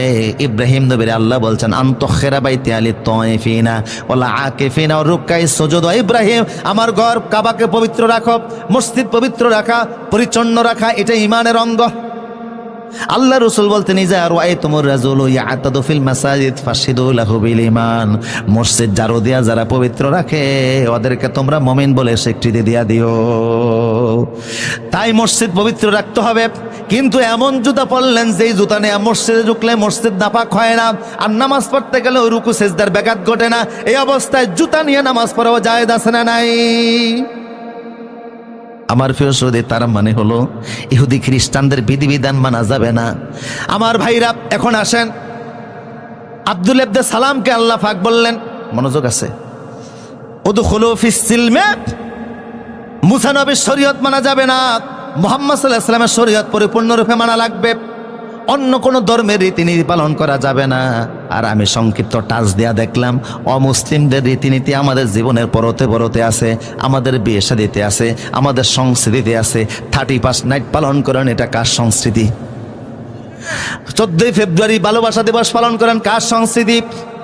পহেলা বৈশাখের নামে উন্মাদনা করেন, এটা অমুসলিমদের সংস্কৃতি। কথা বলো ঠিক কিনা? এমনকি আমার প্রিয় সদী, কোরআনের আইন আল্লাহ দিয়েছেন দেশ ও সমাজ রাষ্ট্র পরিচালনা করার জন্য। আল্লাহর সে আইন বাদ দিয়ে ব্রিটিশদের আইনে আমরা দেশ ও সমাজ চালাই। কথা কোন ঠিক কিনা? অমুসলিমদের আইন দিয়ে বিচার ফায়সালা করি, রাষ্ট্র সমাজ চালাই। আর তুমি মনে করি ইসলামের মধ্যে আছে এত সোজা না? কথা বলো ঠিক কিনা? ও তো হলো ফিসিলমে কাপ্পা। ইসলামে যখন ঢুকেছো আর কারোর আইন মানা যাবে না। সংসদ থেকে শুরু করে জীবনের সকল ক্ষেত্রে আল্লাহর আইন মানতে হবে। ঠিক কিনা বলেন? এখন শেষ কথা বলছি। আল্লাহ কি বললেন? উদখুলু ফিসসিলমে কাফা, ইসলামে প্রবেশ করো।